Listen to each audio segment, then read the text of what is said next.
Bonjour à tous chers amis, bonjour à tous Shavuatov. Nous sommes aujourd'hui deuxième cours dans la série dans le cycle de 6 cours Conseil pour la vie, Conseil pour la vie du Rabbi Lubavitch qu'on a commencé la semaine dernière. Je conseille vivement à tout le monde de les revoir sur retorah.fr. Celui qui se rappelle, la semaine dernière on a parlé sur le travail, on a donné du sens au travail. Et on a vu différentes explications, on a vu différentes vidéos, on a vu différentes thématiques, que le travail n'est pas juste pour avoir un salaire. Le travail n'est pas juste pour gagner sa vie. Même quelqu'un qui a des milliards en banque, il a aussi le devoir d'être productif, il a aussi le devoir de travailler. C'est la devise de la Torah, on a parlé ça justement dans les 10 commandements hier, qu'on a lu, 6 jours tu travailleras, et le 7e tu te reposeras, on en reparlera encore une fois cette semaine, etc. Et cette semaine, on va rentrer maintenant du bureau, on va rentrer à la maison.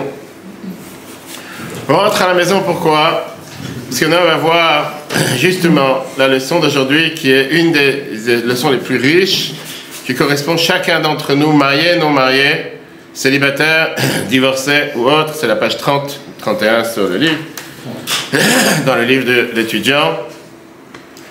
On va voir qu'est-ce que ça veut dire l'unité familiale. L'unité familiale que les familles offrent un trésor inestimable d'amour, support et un sens d'appartenance. C'est pour ça que quelqu'un vit dans une unité de famille. Néanmoins, la richesse de notre famille, parfois, elle est dépendante, voire contradictoire avec notre investissement. Pourquoi? Plus quelqu'un il investit dans la relation familiale, que ce soit l'épouse, les époux, les enfants, les parents, frères et sœurs ou la famille large, plus il peut connaître et reconnaître ce cadeau merveilleux que Dieu a pu lui donner. C'est un énorme privilège qu'on va voir dans la leçon d'aujourd'hui. Quel est le désaccord? Quel est le problème? Le problème se pose que parfois on peut se perdre face à cette unité familiale. On peut parfois ne pas reconnaître sa propre identité, sa propre personnalité, son propre caractère et son propre, je ne dis pas indépendance, son propre particularité, parce qu'au final, chacun il est unique. Donc aujourd'hui, on va voir qu'est-ce que ça veut dire créer un arbre familial. On parle bien sûr de tout ce qui est la famille en large. On parle de la relation entre époux et époux, on parle entre parents-enfants, entre frères et sœurs. Et on va voir qu'est-ce que ça veut dire en 2 mots, vivre ensemble. Quel est l'avantage de vivre ensemble? C'est pas seulement pour celui qui vit en famille, même quelqu'un qui vit tout seul, comme j'ai dit tout à l'heure, même quelqu'un qui vit tout seul, il crée des liens avec des proches, avec des voisins, avec des amis, jusqu'à les considérer comme membres de famille. Tout le monde a la chance d'avoir une famille. Et donc, essayons d'abord de comprendre la métaphore. Qu'est-ce que ça veut dire de créer un arbre qui grandit, un arbre qui fleurit, puisque la famille est considérée comme un arbre. Imaginez-nous un arbre qui a les racines qui sont énormément ancrées dans la terre, avec les branches qui sont vers le ciel. Qu'est-ce qui tient cet arbre? Et qu'est-ce qui fait que l'arbre se maintient? Pour ça, on a besoin de 3 choses. Tout d'abord, on a besoin de la nutrition, on a besoin de nourrir cet arbre. On a besoin d'une abondance d'eau et on a besoin de la chaleur du soleil. De la même manière qu'un arbre dépend de ces 3 éléments, l'arbre de la famille est aussi un arbre qui doit être cultivé avec ses différents composants pour leur donner la stabilité et cette force. Et donc, on commence aujourd'hui avec cet exercice que vous avez dans la page 30, qui est identifier les attitudes, comportements et les valeurs qui maintiennent et qui renforcent l'harmonie dans la famille. Quelle attitude, quel comportement et quelle valeur? Fais un tour de table, rapide, en commençant par madame. Attitude, valeur, comportement qui peuvent renforcer l'harmonie dans la famille. Le respect. Les attentions. C'est tout? À côté? L'écoute, l'apprentissage, les valeurs, donner ce qu'on reçoit. Donner ce qu'on reçoit. C'est-à-dire on nous a donné et à nous de transmettre. Ok, qu'est-ce que tu dis toi? J'ai pas entendu. J'ai problème d'oreille. Je suis comme... Hein? Vas-y. Je sais pas si ça a à voir avec ça. Vas-y, dis. La joie. L'écoute entre nous tous. Donc, l'écoute, tu dis ça, c'est ce qui maintient l'harmonie dans la famille. Ça, oui. D'accord. Donc, il faut qu'à chaque fois, ton frère t'écoute. Ouais. D'accord. Ok. Qu'est-ce que tu dis, toi, Laurence? Alors, l'écoute, la cohésion, c'est très important d'être soudé, très soudé. La compréhension et l'empathie. 4 choses, ok. La communication. Communication.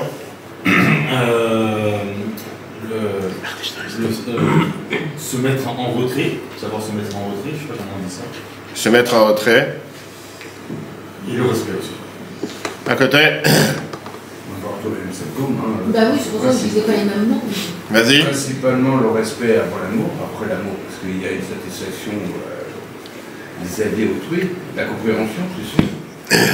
Mais principalement le respect, c'est très important en fait, parce qu'on a beau communiquer, si on ne change pas, bah, si on reste indifférent à l'égard de l'autre, à un moment donné, si c'est sens unique, il y a des choses qui ne collent pas. Ok. Mais oui, mais est-ce que ça, c'est forcément dans la cohésion familiale? L'instruction, c'est pas l'éducation, mais le fait d'aider son prochain en disant tiens, j'ai une info, voilà, communiquer et comprendre des éléments, il dit tiens, je complète mon information. Oui, mais ça, c'est la famille ou c'est dans la société tout court? Principalement, la première base, c'est la famille. Ok. Après, il y a les alentours. Mais la famille, Monsieur, à côté. La transmission. c'est ce que je disais, ouais, la transmission. Dan. Si je reprends l'exemple un peu là de l'arbre, je pense qu'on a aussi nous besoin de 3 choses. On a besoin effectivement du respect qui va faire les fondations et les racines de la famille. Pour se nourrir, je pense qu'on a besoin des lois et des règles de la Torah. C'est ça qui va nourrir la famille et la faire grandir. Et l'équivalent du soleil, je ne sais pas si j'aurais dit peut-être la crainte de Dieu ou des choses comme ça. Oui, mais là tu rentres dans l'aspect mystique et l'aspect religieux. C'est-à-dire quoi? Que quelqu'un qui n'est pas religieux, qui n'est pas pratiquant, il n'a pas de cohésion familiale ni quoi que ce soit. Non, parce que des valeurs comme ils l'ont dit, que ce soit le respect, l'écoute, ça fait partie, c'est des choses très basiques. T'as un livre, Laurent? C'est un livre en plus? Il y en a encore un si tu veux. Ok, donc tu veux rien? Donne. Pourquoi pas? Est-ce que je peux ajouter autre chose? Non, c'est fini, t'as déjà passé ton tour. Non, ce qui est important, c'est aussi apprendre à mettre les bons ingrédients, ça fait partie de... Ah là, il y en a un en plus. Dommage, il y en a un en plus encore, il y en a encore 2. Est-ce que le fait de mettre des bons ingrédients pour avoir des bons outils, ça permet de mieux comprendre l'un à l'égard de l'autre? On va voir. Chacune des réponses aujourd'hui représente une différente facette. Ah, et toi? Qu'est-ce que tu penses? Qu'est-ce que tu penses, toi? C'était? Vas-y. Non, j'aurais dit qu'il y ait une bonne compromis. Compromis. Monsieur, les mains comme mariés, pas déjà de compromis. D'accord. Ok. Ici sur Facebook, quelqu'un a écrit la bienveillance. Le compromis de quoi? C'est-à-dire avec tes parents, tu dis écoute, moi je suis prêt à faire ce que tu me demandes si tu fais ce que je te demande. On a tout compris. Voilà les adolescents d'aujourd'hui. Non, mais ça ne change pas, tu as dit ce que tu as dit, tu as dit ce que tu pensais. Non, mais il faut un compromis parce que... Ouais, faire un compromis. Un parent-enfant, il fait un compromis. Non, pas en parent-enfant. Mais on parle de parent-enfant. Non, la famille en général.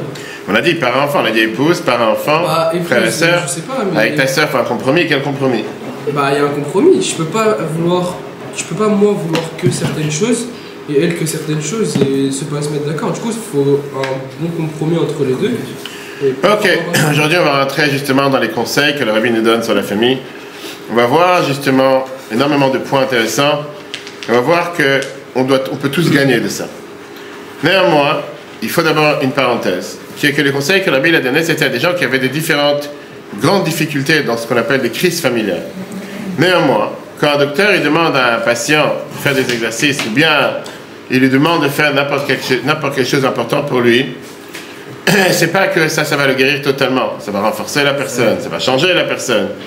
Pareil avec les conseils du rabbi sur la famille, comme le rabbi l'a écrit une fois, regardez dans la page 31, le texte numéro 1, une lettre en anglais que le rabbi l'a écrit. J'ai reçu telle information sur les relations dans la maison. Je ne sais pas à combien ça reflète la situation actuelle. Néanmoins, je voulais te donner quelques idées en lumière avec la relation, comment ça pourrait être d'après le Shulchan Aruch, le code de loi juif, qui est la manière comment un juif doit se comporter. Si la relation, elle est, qui veut dire, comme le Shulchan Aruch demande, alors à ce moment-là, la relation, elle est ce qu'il faut. Alors le but de cette lettre, c'est de renforcer la relation actuelle et de l'approfondir, parce qu'on peut toujours s'améliorer dans tous les sujets de bonté et de sainteté, Torah et Mitzvot. De l'autre côté, si la situation, elle n'est pas comme elle aurait dû être, à ce moment-là, je crois que puisque la Torah, c'est une lumière à nos pieds, en deux mots, ça nous guide quoi faire, c'est sûr que tu pourras tout faire pour essayer de faire évoluer la situation et d'arriver à avoir une gaieté de cœur, etc. Je vais dire, regarde, moi je te donne des conseils, maintenant à toi de choisir. Si tout va bien, tant mieux. Tu peux toujours améliorer. Tout va mal, tu peux toujours changer, tu peux toujours évoluer. Donc les conseils que Rabbi donne, c'est des conseils qu'on peut appliquer pour chacun d'entre nous. Une famille peut essayer d'utiliser ces conseils pour essayer de faire évoluer la situation, alors qu'une autre famille peut essayer d'améliorer l'harmonie et l'unité qu'il y a dans la famille. Ok.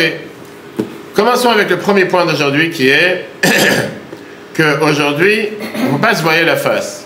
Qu'on vit dans un monde dans lequel beaucoup de familles manquent de cohésion, avec des résultats qui sont malheureusement mal fortunés.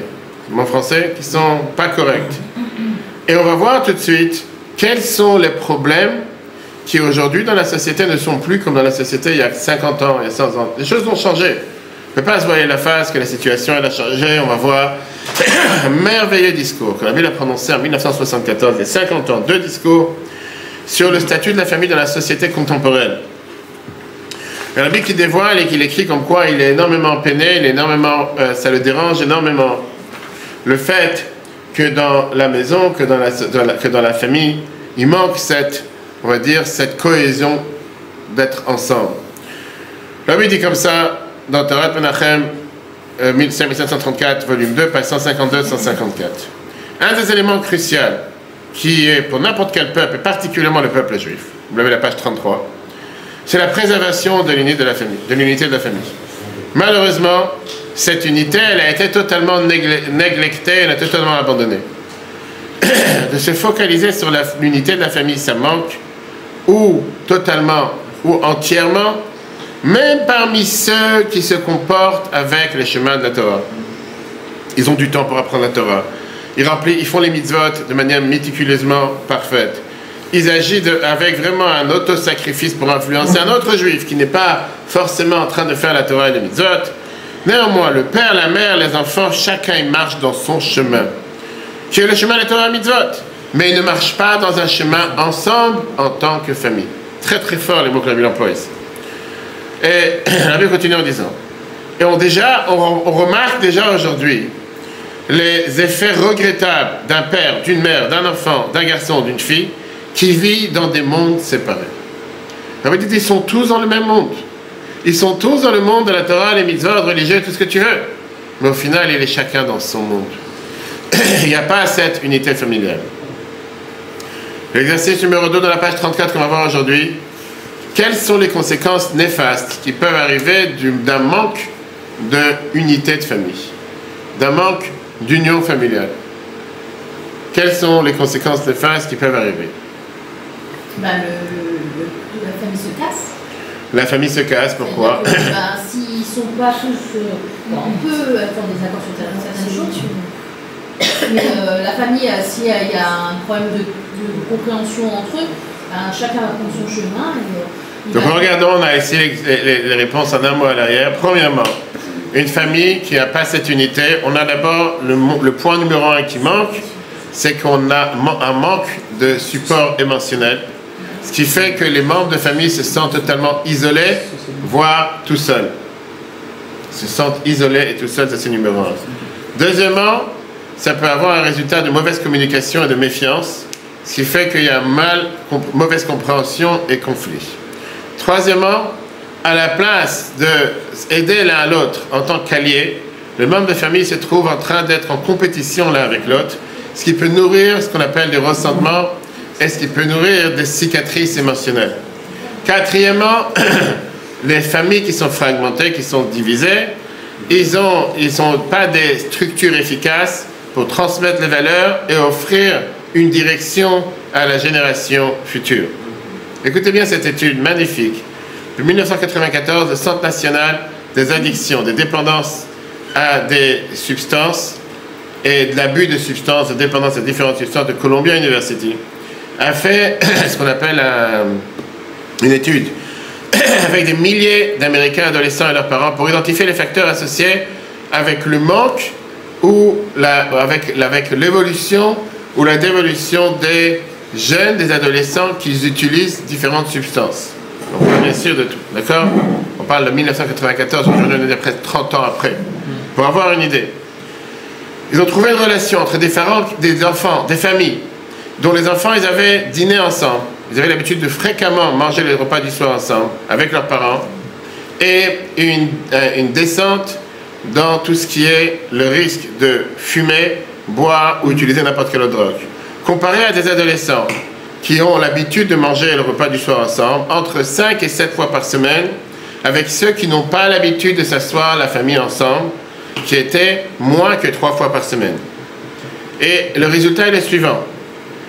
Ceux qui n'ont pas l'habitude, ils ont 4 fois plus de dépendance au tabac, 2 fois plus de dépendance à l'alcool, 2 fois et demi plus de dépendance à la marijuana. On verra après une vidéo du Rabbi sur le sujet. 4 fois plus d'entre eux disent qu'ils vont utiliser de la drogue au futur. Le résultat, il a été un résultat qui a été publié par l'Université de Columbie en septembre 2011. Encore une fois, une étude de 94.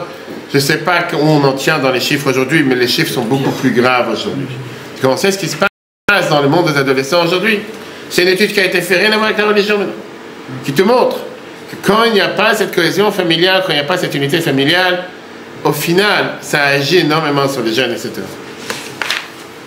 Alors, il y a plusieurs exemples sur les conséquences qui peuvent s'arriver, qui peuvent se passer quand une famille n'est pas connectée comme il le faut.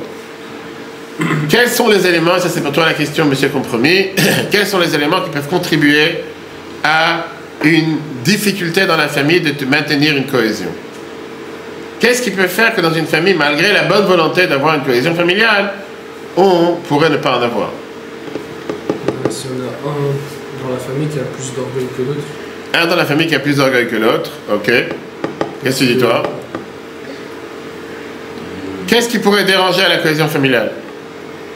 Manque de temps passé ensemble. Manque de temps passé ensemble. On va pas aller vers le même chemin. Pas aller vers le même chemin. Tout le monde dit tout sauf ce qu'il faut dire. Hein? Pas les mêmes objectifs. Pas les mêmes objectifs, il y a quelque chose d'autre? L'éducation. L'éducation. De toute façon, les trois trucs, c'est après. On peut pas enlever le fait que chaque circonstance de chaque famille est unique. Néanmoins, dans les années 70, il y avait différents facteurs sociétaux qui ont été comme des contributeurs significatifs à l'érosion de la cohésion de la famille. Et comme on va voir, plus le temps avance, plus ces causes avancent, et aujourd'hui, dans certains cas, elles ont été énormément prononcées. Tout d'abord, l'individualisme. On vit dans un monde aujourd'hui que la société contemporaine place énormément d'efforts, énormément d'empathie sur l'individualité, ou s'auto-gratifier, ou s'auto-remplir, si on peut dire. Et se focaliser de cette manière, ça a réduit le fait de se commettre à pouvoir tenir un lien de famille attaché, particulièrement vouloir atteindre le même but, voire parfois des buts qui sont contradictoires. Et comme M. Compromis a dit tout à l'heure, oui, parfois on n'a pas forcément le même but, mais parce qu'on est lié par cette famille. Automatiquement, on n'est pas cherché à chacun se dire qu'est-ce que je gagne dans cette affaire. On va tout de suite voir. Pour être clair, on n'est pas en train de critiquer l'individualisme ou le détruire. On est en train de pointer le fait que c'est une réalité sociétale aujourd'hui qui impacte la cohésion familiale. Deuxième point, ça c'est la technologie.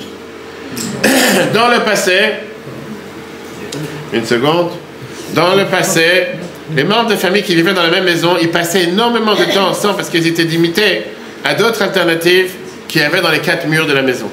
La technologie a révolutionné cette réalité. Initialement, c'était l'avènement de la télévision, le téléphone, et aujourd'hui, tu as les smartphones, tu as les réseaux sociaux qui ont pris toute une autre mesure. Ça nous a permis d'être physiquement présents dans la maison, mais mentalement absents, absorbés par nos appareils. Plus que ça, certains des aspects, même des petits chauds, donnez-le, s'il te plaît. certains des aspects essentiels de la vie de famille, traditionnellement existaient à l'époque, comme connexion, support ou bien l'appartenance, aujourd'hui, ils peuvent être parfois obtenus ou s'imaginer qu'ils peuvent être obtenus par des connexions de réseaux sociaux. Et donc, la technologie, finalement, a fait en sorte de nous faire croire qu'on a beaucoup moins besoin du lien de la famille. Encore une fois, on n'est pas en train de critiquer la technologie, bien au contraire, on peut l'utiliser pour propager la Torah, etc. On n'est pas en train de dire qu'il faut éliminer la technologie. On est en train de pointer quelque chose qu'aujourd'hui c'est une réalité sociétale qui impacte la cohésion de la famille. Troisième point. Et le troisième point, c'est le point qui est la mère, en 2 mots à travers l'histoire. Les femmes, en règle générale, avaient l'habitude de rester à la maison, n'avaient pas de carrière.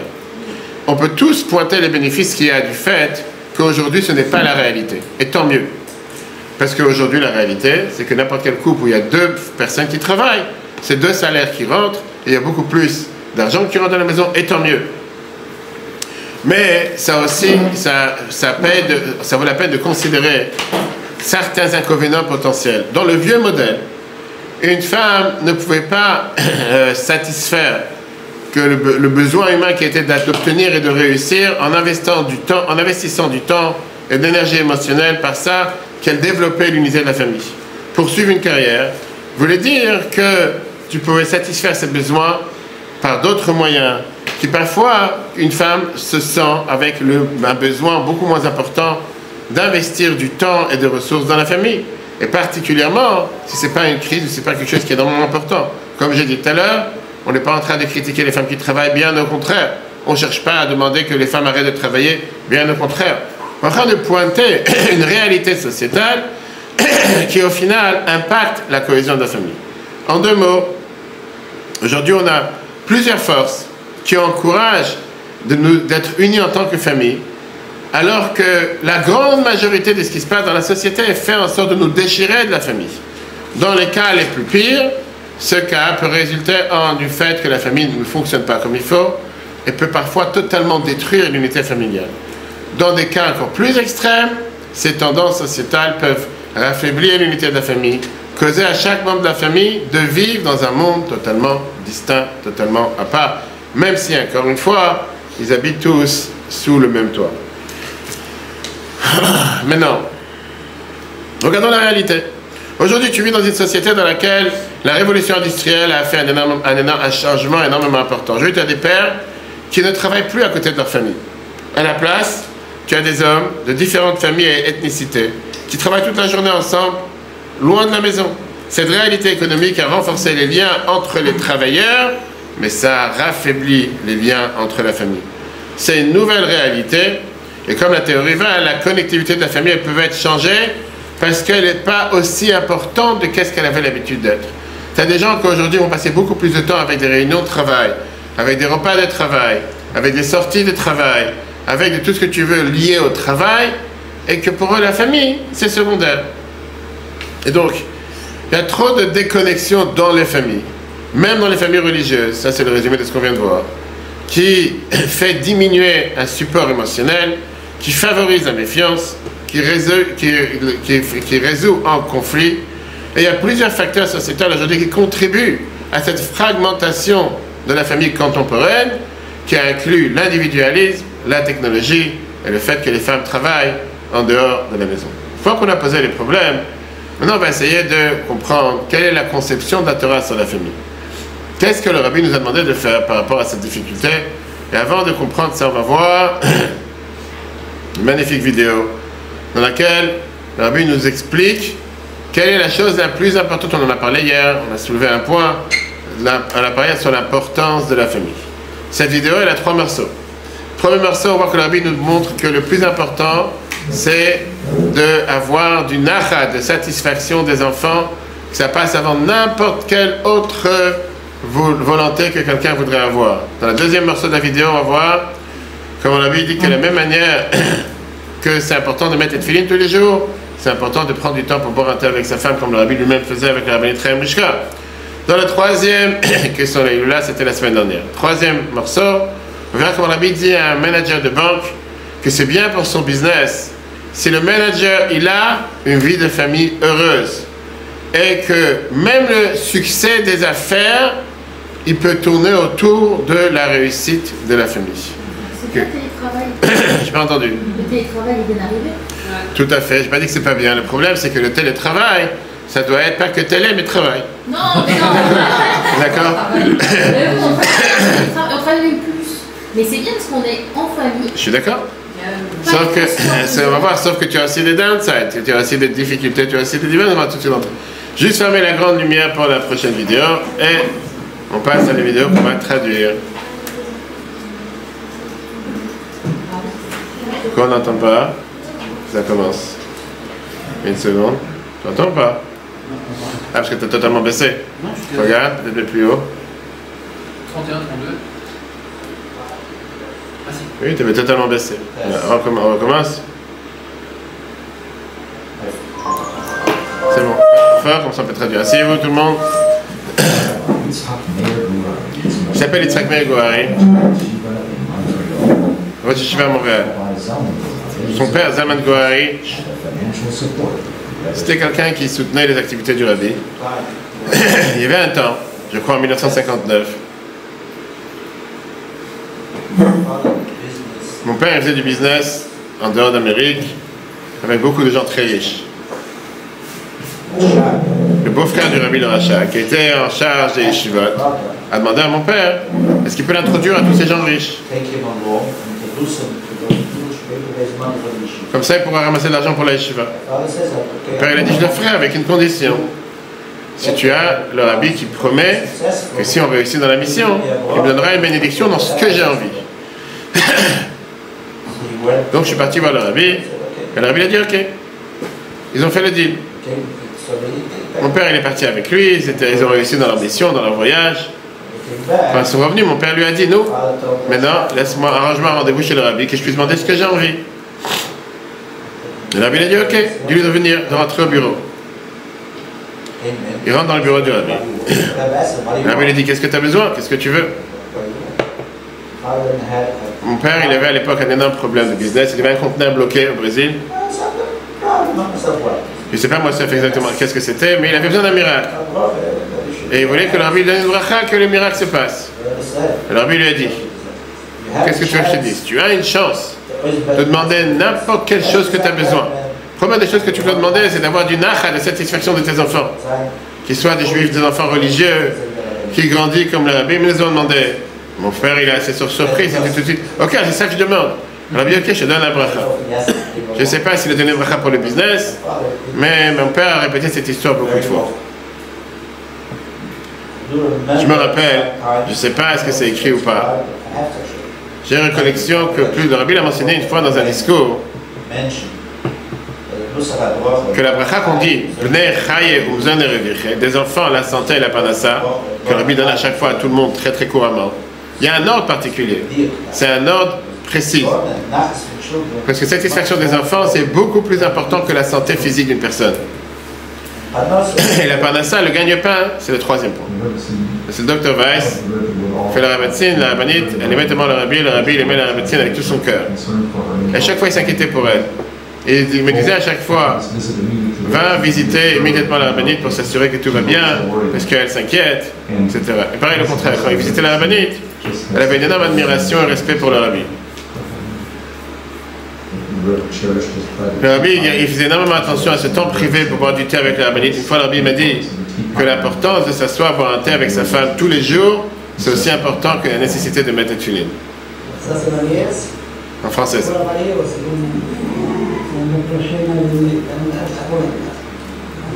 C'est un banquier de Genève. C'est mon directeur en Suisse, à la banque universitaire de Genève.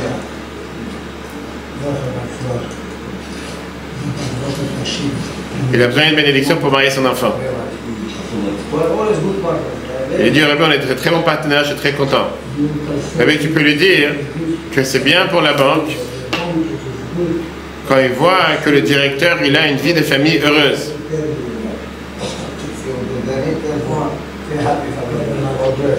Que Dieu te bénisse. Bénédiction et réussite. Lumière. Voilà les trois morceaux qu'on vient de voir dans lesquels il met l'accent sur l'importance de la vie de famille. Et donc on voit plusieurs fois comment le Rabbi il montrait l'importance de la famille. Et on voit ça aussi, comme on l'a dit tout à l'heure, dans ce fameux discours que le Rabbi a prononcé en 1974. Vous l'avez dans la page 34.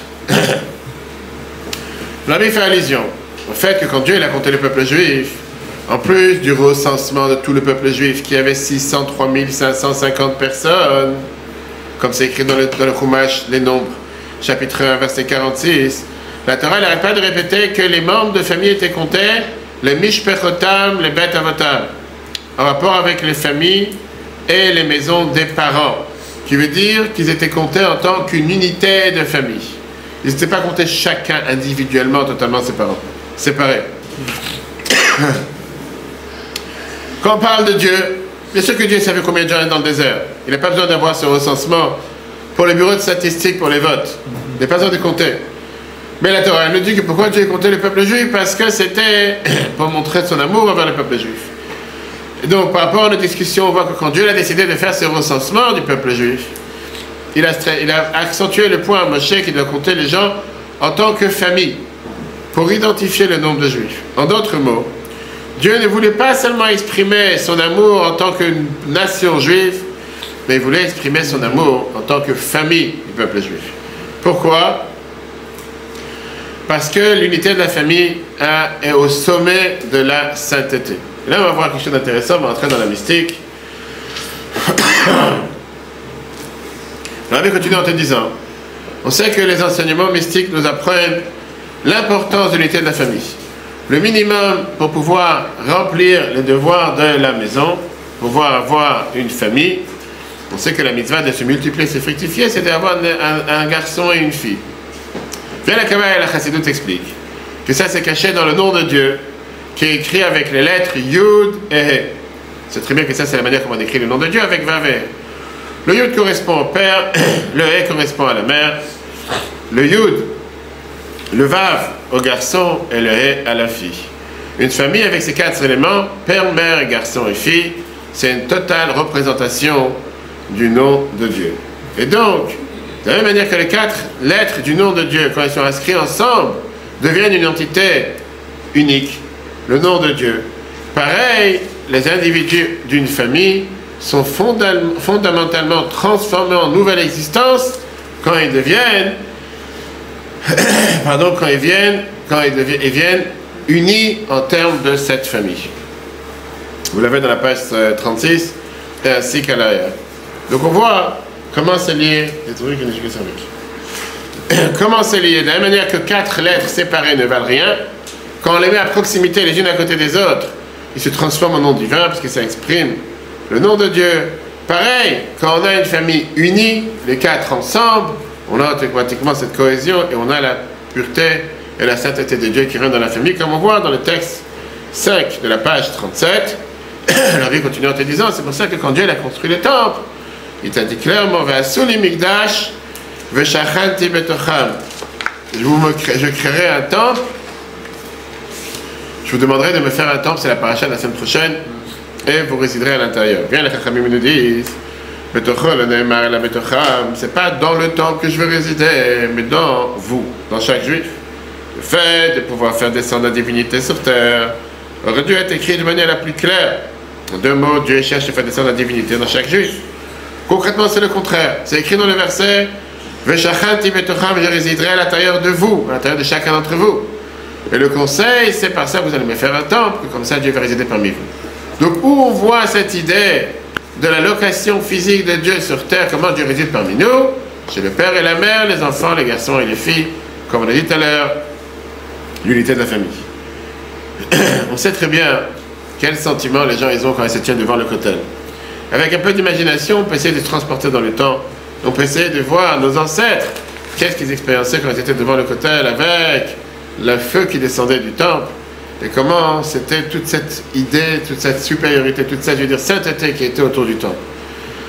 Néanmoins, on découvre que le temple magnifique, avec toute sa grandeur, c'était pas un but en soi. Visiter le temple, c'était pour illuminer le feu spirituel qui est à l'intérieur de chacun d'entre nous. Dieu a créé ce monde avec un but. Et ce monde, ce but, c'est autour de l'humanité, qui fait que chacun d'entre nous peut faire que Dieu réside dans ce monde. en chassant le mal, en rajoutant dans le bien. Et on apprend que Dieu il a choisi cette stratégie unique pour ce grand projet. Cette stratégie, c'était qui est formée de petits, très unis bataillons sur terre, connus comme la famille. Avec ce lien des unités familiales, un mari et sa femme viennent ensemble établir cet espace sacré, ce coin pour Dieu dans le monde. Ils expriment leur amour, leur soutien, l'appréciation mutuelle de l'un pour l'autre. Ils nourrissent l'un l'autre avec l'évolution spirituelle et ils font de Dieu une partie intégrale de la maison. Au fil du temps, l'amour de l'environnement juif devient le berceau avec lequel de nouvelles vies sont nées et qui fait hériter de nouvelles valeurs et traditions passées des parents aux enfants. Et avec ça, on a fait cette sainteté de Dieu dans tous les quatre coins du monde. Les autres familles les font dans tous les quatre coins du monde et de chaque famille, on fait avec ça répandre cette sainteté dans le monde, pas seulement dans nos maisons, mais dans le monde entier. C'est pas pour rien, on en parle chaque année le jour de Kippour, qu'on voit que le grand prêtre, le jour de Kippour, il avait le devoir, une fois qu'il a fini le sacrifice, le devoir qu'il avait dans le temple, il devait ramener toute cette sainteté à la maison. Mais il y avait pour ça deux détails importants.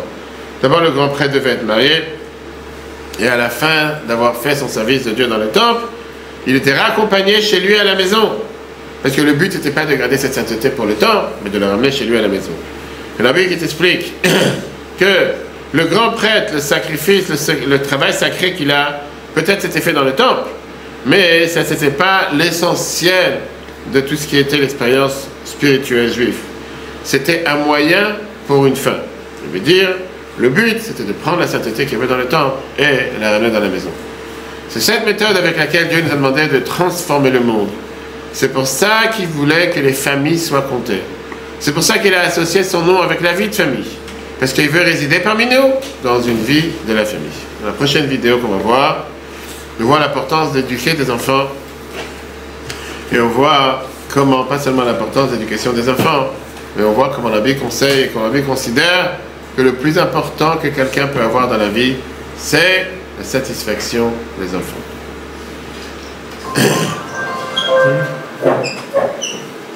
In 1970, Rabbi Nassim and his wife set out on Shlichus, establishing a Chabad student center at State University of New York, Buffalo.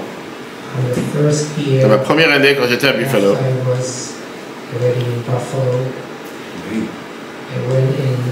Je suis parti avec ma femme, sa femme est décédée il n'y a pas longtemps. Voilà la vie. Et le rabbi nous a donné beaucoup de bénédictions. Parmi les choses que le rabbi a dit, c'est que ce soit une résidence pour Dieu ici-bas, dans la ville de Buffalo et dans toutes les villes autour.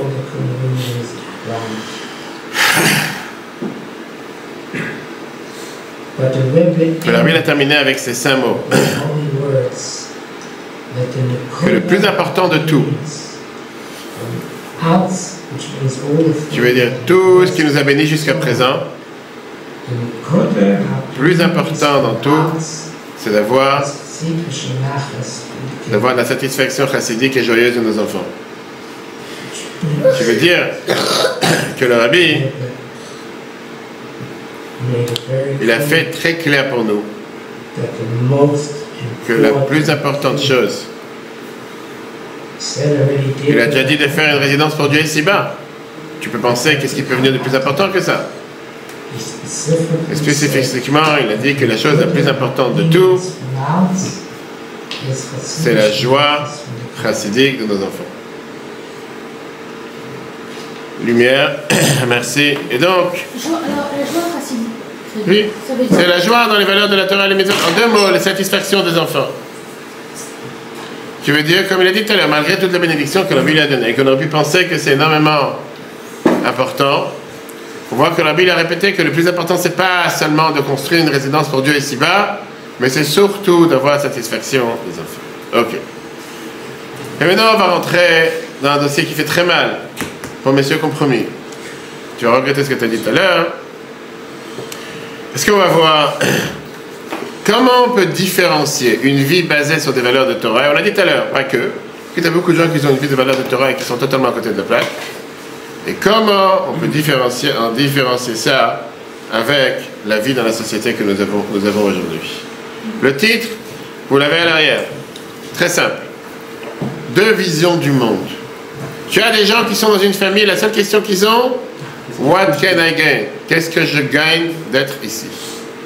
Qu'est-ce que je peux obtenir? Qu'est-ce que mes parents font pour moi? Qu'est-ce que ma soeur fait pour moi? Qu'est-ce que mon frère fait pour moi? Qu'est-ce que mon mari fait pour moi? Qu'est-ce que ma femme fait pour moi? En 2 mots, c'est moi qui est au centre. Je cherche à remplir mes besoins. Le moment où mes besoins ne sont pas remplis, j'ai rien à faire dans cette famille. Et on va développer ce détail, vous allez voir que c'est tellement riche parce qu'on vit dans une société qu'on a dit tout à l'heure, malgré l'accent qu'on met sur l'individualisme qui est parfois très très bien, mais c'est parfois néfaste pour la famille et ça détruit les familles. Au lieu de chercher la cohésion, chacun il cherche qu'est-ce que je gagne.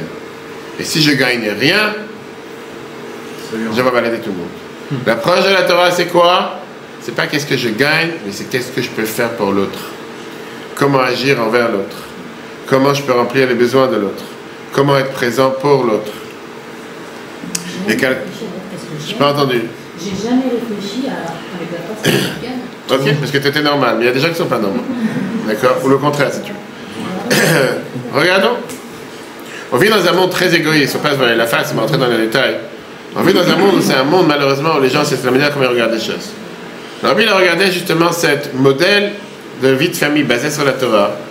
Quand on a discuté tout à l'heure, les fragmentations qu'il peut y avoir dans la famille à cause du modèle qui contient tellement de moyens pour défavoriser la vie de famille. Comme on l'a dit tout à l'heure, dans la société contemporaine, plusieurs facteurs nous incitent à défavoriser la signification de la famille. Mais ça, c'est seulement si on adopte la devise « Qu'est-ce que tu as fait pour moi récemment ?» qui veut dire de manière perspective par rapport à la famille.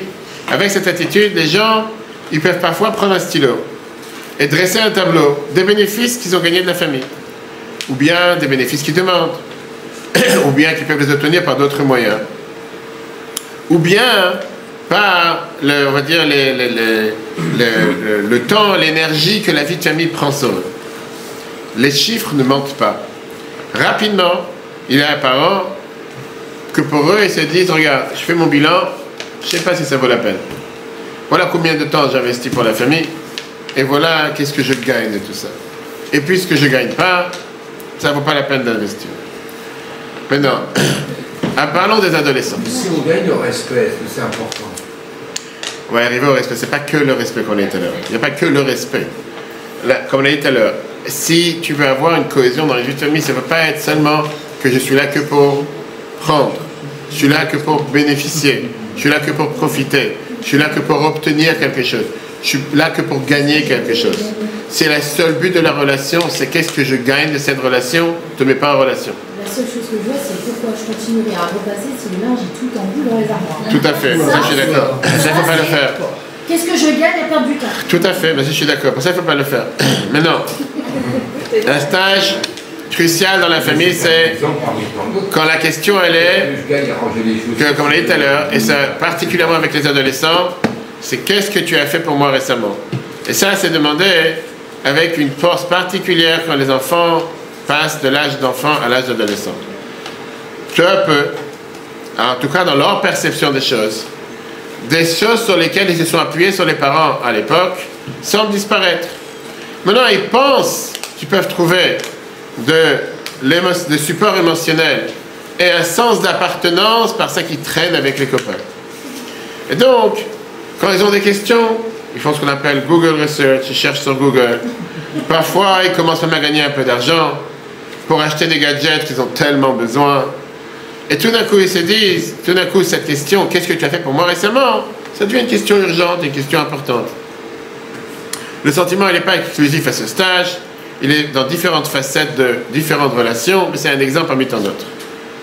De l'autre côté, quand l'approche du concept de famille, c'est avec un sens de but, reconnaître que la famille, c'est quelque chose de sacré, qui est pour pouvoir établir la maison de Dieu sur terre, et nourrir cet espace saint par lequel Dieu est présent dans ce monde. Avec cette perspective, tous les membres de famille doivent se poser la question, qu'est-ce que j'ai fait pour ma famille récemment? Quel petit acte je peux faire aujourd'hui qui me rapprochera de mon épouse ou de mon époux? Qu'est-ce que je peux introduire dans dans cette semaine, dans le week-end, dans la fin de semaine, tu pourras renforcer et unir encore une fois l'expérience de la famille. Calculer, est-ce que je peux vivre sans cette unité de famille, devient ce qu'on appelle, si l'on peut se passer de la famille, devient un échec. Ok, il s'est dit non, je ne peux pas vivre sans vie de famille. Comme on l'a dit tout à l'heure, les gens ils se disent parfois le travail ne vaut pas le bénéfice. Parce que je fais tant d'efforts, très peu de résultats. Investir dans la vie de famille est crucial pour mon but. Parce que l'effort n'est pas forcément important, mais le résultat est énormément important. Et c'est pour ça que le Rabbi a parlé énormément sur cette perspective en parlant de la cohésion familiale. Parce que pour des familles qui sont au risque de vivre ensemble, mais chacun dans son coin, le modèle de la Torah d'autonomisation inspire chacun d'explorer les moyens, comment renforcer et enrichir le lien de la famille. On va tout de suite voir, l'un n'est pas contre l'autre. Cette méthode, qui enseigne le concept de la Torah de la vie de famille comme réponse aux challenges qu'il y a dans la famille, fait écho avec énormément de lettres et de conseils à des gens qui ont demandé au Rabbi comment pouvoir vivre une vie de famille. Regardons la page 38. Magnifique lettre. Le Rabbi dit la chose suivante. Je crois que je n'ai pas besoin d'accentuer le fait en long sur la manière juive de vivre, ensemble avec ses coutumes. Pas seulement la signification en général, mais dans chaque détail, dans la manière comment les choses sont faites. En lumière de ça, c'est très très clair combien c'est important l'harmonie et la paix entre un mari et sa femme. Puisque la mitzvah d'avoir la paix entre un mari et sa femme, ça fait partie des mitzvot qui amènent la joie et qui amènent les fruits, qu'on voit les fruits dans ce monde. Alors que le capital, qui veut dire tout ce qui est l'essentiel, reste pour le monde à venir. Et ça, c'est mentionné tout au début du Sidour dans la prière qu'on fait tous les matins. Ensemble avec les prières du matin, qu'on dit même encore avant de faire la prière du matin. Avec cette approche dans la tête, ce sera facile à comprendre que même si quelqu'un il a complètement raison, ou presque complètement raison, alors que l'autre il est complètement tort, ou presque complètement tort, ça vaut la peine pour les deux parties, les deux moyens, de faire tout ce qu'ils peuvent pour pouvoir avoir la paix et l'harmonie.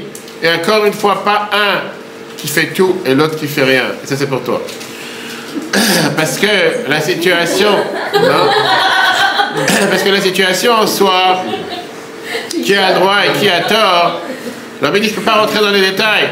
Et c'est pas besoin de rentrer ici dans les détails qui a le droit et qui a tort. Parce que la chose la plus importante, comme on l'a dit tout à l'heure, c'est de renforcer les liens de la famille, parce que c'est la considération primordiale. Néanmoins, ça serait bien si tu peux trouver un ami mutuel, face auquel vous deux vous pourrez parler avec des échanges francs sur vos griefs. Ça peut être quelqu'un de l'extérieur qui est en même temps un ami, qui est en même temps un ami, qui pourrait voir les choses de manière objective et trouver le moyen d'arranger les choses. Et au final, amener la paix et l'harmonie dans la maison. Regardez le texte, page 40, texte numéro 7. Une autre lettre, en 1976, le Rabbi l'écrit. La Torah nous enseigne que l'eau reflète la face. Pareil, le cœur reflète un autre. Je vois de ta lettre que tu es prêt de tout faire de ce qui dépend de toi pour qu'il y ait la paix dans la maison. Et en tant que businessman pratique, tu sais très bien mettre en avant ces conseils. Et c'est pour ça que je suis confiant que cette question de la Torah va être remplie dans le cas présent aussi. Mais je voudrais prendre l'avantage de cette opportunité, puisque tu m'as écrit, d'accentuer encore une fois l'énorme importance. Qu'est-ce que ça veut dire d'avoir cette harmonie dans le couple? Comme c'est basé dans la Torah qui est appelée Torah Temet, la Torah de vérité, qui déclare que quand un homme et une femme méritent, la Shrina, la présence divine, règne parmi eux. Bien sûr, chaque effort est important pour s'assurer la présence de Dieu dans la maison. Et ça, c'est avec ses bénédictions, matériellement, spirituellement. Et donc, quand quelqu'un il pense qu'il a 100% raison, ça vaut la peine parfois de se concilier juste pour la paix, spécialement, pour faire redescendre la divinité dans la maison. Et ça aussi assure ce que les Chachamim nous ont dit. Quand tu vas essayer avec tous tes efforts, tu vas réussir. Dans ces lettres, comme beaucoup d'autres exemples, le Rabbi rappelle le point et la signification de la sainteté de la vie de famille. Chaque lettre contient bien sûr des conseils dans le couple, médiation par un ami, d'essayer de vouloir avoir une bonne volonté envers l'autre. On ne parle pas seulement de la vie de famille. Le Rabbi nous rappelait que dans la culture contemporaine, trop de personnes jugent la famille avec qu'est-ce que tu as fait pour moi récemment? L'attitude de qu'est-ce que tu as fait pour moi qu'on a ici sur l'écran. Cette attitude est appropriée en termes de business partner qui est sous-performant ou bien, on va dire, avec un pull qu'on avait mis une fois qu'aujourd'hui on n'est plus intéressé à le mettre. Il ne m'apporte plus rien. Mais c'est hors de propos quand on parle de la famille. Parce que quand tu reconnais l'importance que la Torah elle met sur l'action de la famille, quand tu reconnais le modèle que la Torah te dit, la manière de penser automatiquement, tu es prêt d'investir pour la vie de famille. Compromis devient à ce moment-là une option viable. Prendre les pas initiales pour se réconcilier, automatiquement devient réalisable. Parce qu'on commence à réaliser qu'on est prêt à mettre tous les efforts nécessaires. Et la clé du succès, comme la Torah nous dit, c'est un succès qui vient avec des efforts. Résumé de ce qu'on vient de voir dans ce deuxième chapitre, quand on se focalise sur qu'est-ce que je gagne de la vie de famille, on peut arriver à la conclusion que l'investissement ne vaut pas les efforts. Néanmoins, quand on regarde la famille avec des lumières de Torah, on voit que c'est un devoir important qui infuse la sainteté dans ce monde, qui encourage chacun d'entre nous d'investir encore plus dans la famille et renforcer le lien. Maintenant qu'on a soulevé les problèmes, on va arriver maintenant aux solutions. On a expliqué c'est quoi l'importance de mettre l'accent sur un modèle de Torah, un modèle de famille, de vie de famille basé sur la Torah, avec l'espoir que les individus vont développer le désir d'investir encore plus dans la relation de la famille. Néanmoins, ce n'est pas suffisant. Parce que c'est possible de contempler, même de discuter les valeurs de quelque chose à l'infini, mais ça peut rester une très belle théorie et pas entrer dans la pratique. Le Rabbi, il avait toujours l'habitude de prendre des étapes concrètes pour pouvoir améliorer quelque chose. Et là, le Rabbi nous montre en 5734, comme j'ai dit tout à l'heure, en 1974, il y a 50 ans, des suggestions pratiques. Quand tu les implémentes, tu pourras gagner de pouvoir renforcer la cohésion de la famille. Regardez le texte numéro 8, page 42. Regardez le conseil merveilleux que le Rabbi donne. On en a parlé plusieurs fois dans les différents cours. Un des conseils, page 42, celui qui suit. Oui, mais il y a des gens qui pourraient, il n'y a pas de différence. C'est l'anglais, c'est la même chose. C'est pour ça que je vais expliquer. La vie dit comme ça. Un des conseils, une des solutions à ce challenge, qui est énormément important, d'essayer qu'à partir de vendredi soir, et particulièrement vendredi soir, quand on fait un repas comme il faut, ce qu'on appelle le repas de Shabbat, que tout le monde soit réuni ensemble, le père, la mère, les garçons et les filles, dans la même chambre et sur la même table, et d'essayer que les discussions entre eux soient adaptées au sujet du Shabbat. Pas commencer à discuter de tout ce qui fâche et tout ce qui énerve l'un à l'autre. Et quand on se comporte comme ça le jour du Shabbat, qu'à ce moment-là on n'a pas des sujets qui dérangent comme les sujets de la semaine, à ce moment-là c'est beaucoup plus simple de pouvoir avoir cette union dans la famille ensemble en tant qu'une identité. À ce moment-là c'est une famille en bonne santé le jour du Shabbat. À ce moment-là c'est aussi une famille en bonne santé le jour de la semaine qui suit. Parce que les choses qui nous ont unis le jour du Shabbat et particulièrement le repas de Shabbat vont surmonter et vont être plus forts sur les différences qui existent entre un père et son fils, entre une mère et sa fille, par rapport à leurs différentes choses privées. Jusqu'à ce que ces détails vont s'unir d'une manière qu'un détail va compléter l'autre. Je veux dire, puisque c'est quelque chose qui ne se passe pas de soi-même. La plus forte raison, quand on a l'habitude de plusieurs années de ne pas faire attention à cette cohésion familiale, ça serait bien qu'à partir de maintenant, chacun fasse attention de s'efforcer à mettre des efforts dedans. Et on a la promesse que quand on se fatigue, c'est sûr qu'on va trouver. Encore une fois, on a vu tout à l'heure, quel est le modèle de la vie de famille, comment la vie de famille peut réussir, d'avoir la volonté d'investir dans la famille, des compromis, comme il a dit tout à l'heure, monsieur, de prendre le premier étape pour la conciliation et faire que les choses avancent et agissent. Mais, on a ici, on a dit tout à l'heure, l'avantage de pouvoir avoir le repas de vendredi soir ensemble. Encore une fois, tu peux penser que l'envie de donner un conseil, c'est extraterrestre. Conseil simple. Combien de gens te disent qu'ils sont assis ensemble, la famille, vendredi soir? Beaucoup. Qu'est-ce qui se passe à table vendredi soir? Tous les casse-têtes, tous les ennuis, tous les cris, tous les nerfs, et tout ce qui n'a pas explosé dans la semaine. Explose vendredi soir. Si tu as pensé unir la famille encore plus, c'est t'assurer que tu as détruit la famille encore plus. Que tu fais en sorte que le prochain vendredi soir, rappelez-vous l'histoire que je vous ai racontée plusieurs fois, dans plusieurs cours qu'on peut revoir sur Torah.fr, un adolescent qui a fait une fugue, qui a disparu de la maison, de Brooklyn à Manhattan, et qu'on ne savait pas où il était, et que la mère était totalement bouleversée, elle ne savait pas quoi faire. Elle a écrit au rabbi, elle est rentrée à l'audience privée chez le rabbi, exactement. Et pendant 1 semaine, 2 semaines, 3 semaines, ils ne savent pas où l'enfant il est. Elle est entrée en audience privée chez le rabbi, elle a demandé au rabbi un conseil. Quoi faire pour retrouver mon fils? Il ne donne pas un signe de vie, je ne sais pas où il est. Le rabbi lui avait donné une phrase.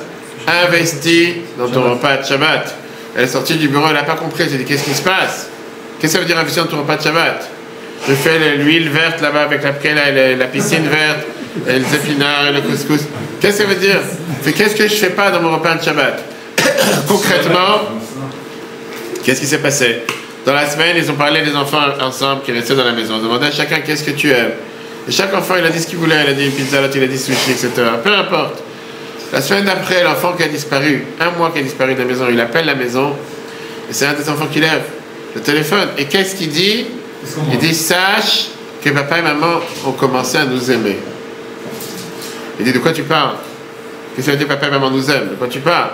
Il dit, viens vendredi soir, tu vas voir, tu vas pas croire avec tes yeux. Il dit, c'est pas possible, de quoi tu parles? Et il vient vendredi soir, il tape à la porte, après 1 mois qu'il a disparu. Et il commence à se rendre compte que Shabbat, on s'intéresse à ce que chaque enfant il a fait, ce que chaque enfant il a appris, qu'est-ce que l'enfant il a raconté à table, que chaque enfant il a le manger qu'il aime, etc., etc. Comme j'ai dit, tu as tellement de familles dans lesquelles tu parles à tes adolescents. Pourquoi tu veux que je m'assoie à table vendredi soir? Pourquoi tu veux que je sois présent? Ça me prend la tête plus que chose, de manger ne me parle pas, les discussions ne me parlent pas, les sujets ne me parlent pas, c'est plus écrit, les nerfs qu'autre chose. Ça ne m'intéresse pas. Et c'est comme ça que la famille s'est réunie. C'est un conseil simple du rabbi. Donc à part le fait de célébrer Shabbat ensemble, c'est une mitzvah importante qui nous rappelle la création du monde. On a vu ça dans les 10 commandements hier. Néanmoins, par le sens spirituel des choses, Shabbat c'est une plateforme pour favoriser l'harmonie de la famille. Passer du temps ensemble. Moi je vous avais raconté qu'une fois je suis parti faire une prise de sang ici à Ponto avec une infirmière. Et j'étais en train de lire, je sais pas, le Chumash, quelque chose. Elle était en train de faire la prise de sang, je regarde pas, elle me dit vous lisez la Bible? Je fais d'où vous savez? Elle me dit moi je suis en énorme admiration à des gens comme vous. Je sais pourquoi vous dites ça. Et parce que chez vous, il y a cette cohésion familiale autour du repas, vendredi soir, qu'il n'y a pas chez nous. Je sais pourquoi vous dites ça. Parce que chez nous aujourd'hui, j'appelle mon fils du travail. Qu'est-ce que je lui demande? Va chez Carrefour, mets un poulet dans le micro-ondes, mets le riz dans le micro-ondes chez Carrefour. Il arrive, tu passes à la caisse, tout est chaud, tout est prêt. Les gens, ils arrivent à la maison, ils mangent, ils servent. Il n'y a pas de vie de famille, on n'est pas assis. Chez vous, il y a encore ce sentiment. Si elle savait ce qui se passait dans les maisons juives vendredi soir, c'est autre chose. Mais dans sa tête, c'était que vendredi soir, les gens sont réunis, les gens sont rassemblés.